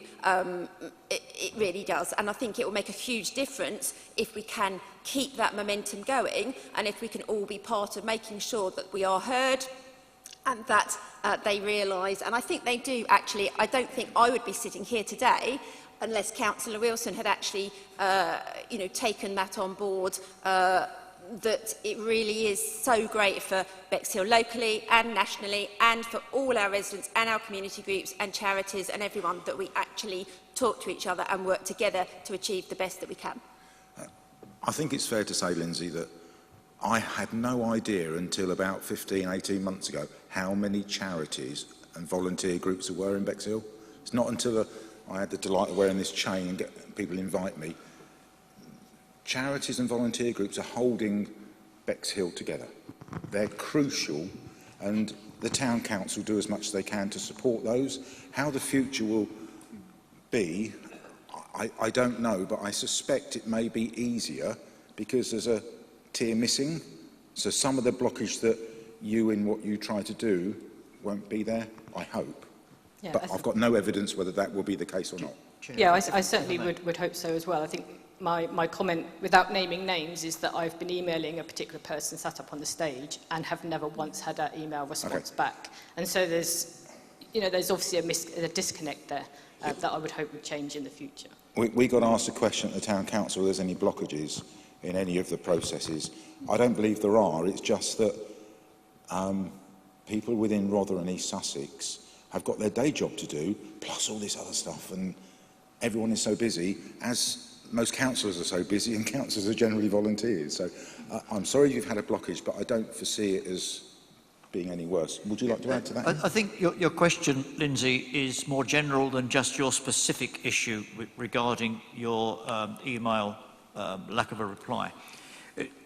As we move forward, it's becoming more obvious that civic society, community groups, charities will have more of a role to fill in providing the different services. They already do. They do, as our Mayor says, they do a good job. Absolutely. But we've been fortunate with the partnership money to be able to have created, and it's going to be built over the next couple of years, in Devonshire Road, a community hub which will be managed by RVA, and I think that will give the opportunity for civic groups to work more collaboratively, and that it will be not just a hub for people just to go and have a cup of coffee, which it isn't.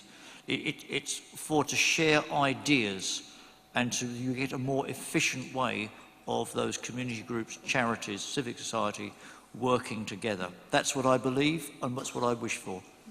Abi, and can I just also add that when the Neighbourhood Board was started, it was very important to us as well, and that is why I have got representatives from some of our community groups that sit on the board with me to ensure that, again, their voice is heard. Okay, we're moving into the last 3 or 4 minutes. Any other questions? I see that one there. Yeah. I've been so busy taking notes that I've probably missed quite a lot, so I apologise if this has already been covered.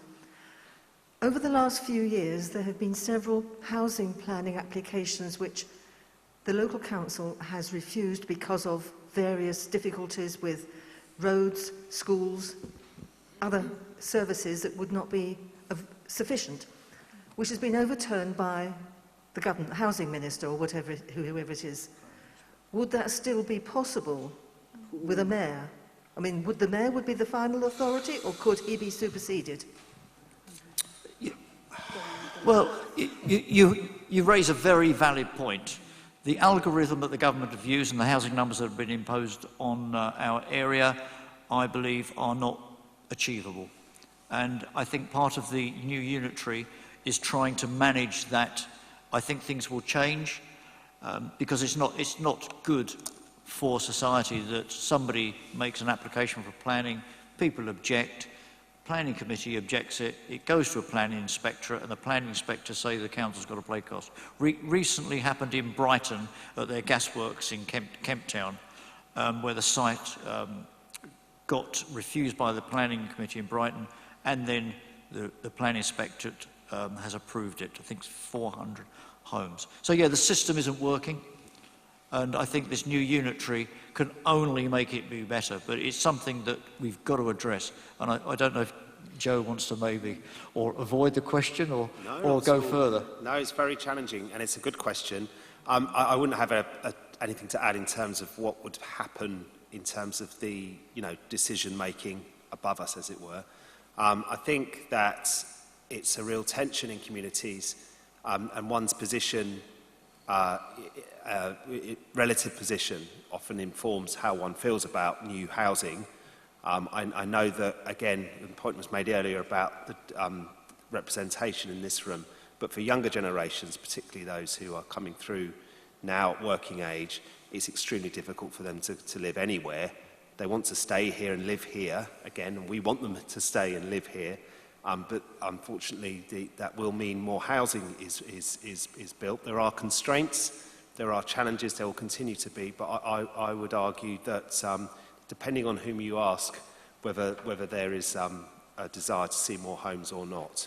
And sometimes that local decision making can be informed by a particular view, can't it? And there will be different views above us. So in short, yeah, Ian's right, it will continue, and I'm sure that above us, the Secretary of State ultimately may have the ability to direct local areas in terms of the housing outcomes that are achieved. I think Lorna just wants to add, and then we are over time. Just to say that Rother still continues with its local plan, and actually the timetable for that is quite compressed, really. And you might be thinking, why does it matter about Rother's local plan? And it really matters because that will be the plan that the new authority uses, and the strategic authority will have to have some kind of regard to, well, more than a regard to. So the consultation, there will be consultation on the local plan. I've forgotten the timescales, but I think it's towards the end of this year that the next stage of consultation is. So please do take part in that, because it is important. Don't think it's not important because Rother won't be here. It's really, it will take years for the new authority to put its own plan together, and it will rely on the district and borough local plans that come forward over the next 2 years. So I just wanted to mention that. Thank you. Okay. I'm afraid I'm going to have to stop the Q&A because we are past 1 o'clock. I would like to say from me, thank you very much for everyone who's turned up today. I hope you've gained from it. I've gained, because it's always good to listen to people who know more than what you do. So thank you very much for your time. I've heard the word communication. We will continue to work on improving our communication. That's from me on behalf of the Town Council. We will get even better at it. If you're on social media, like the Town Council Facebook page, because we are using that as one of our main tools of communicating. And if you're in doubt, there's always ways of contacting your Town Councillor, District Councillor, County Councillor, and you can ask them. Please don't rely on unofficial Facebook pages. Just use the official ones that give out the evidence.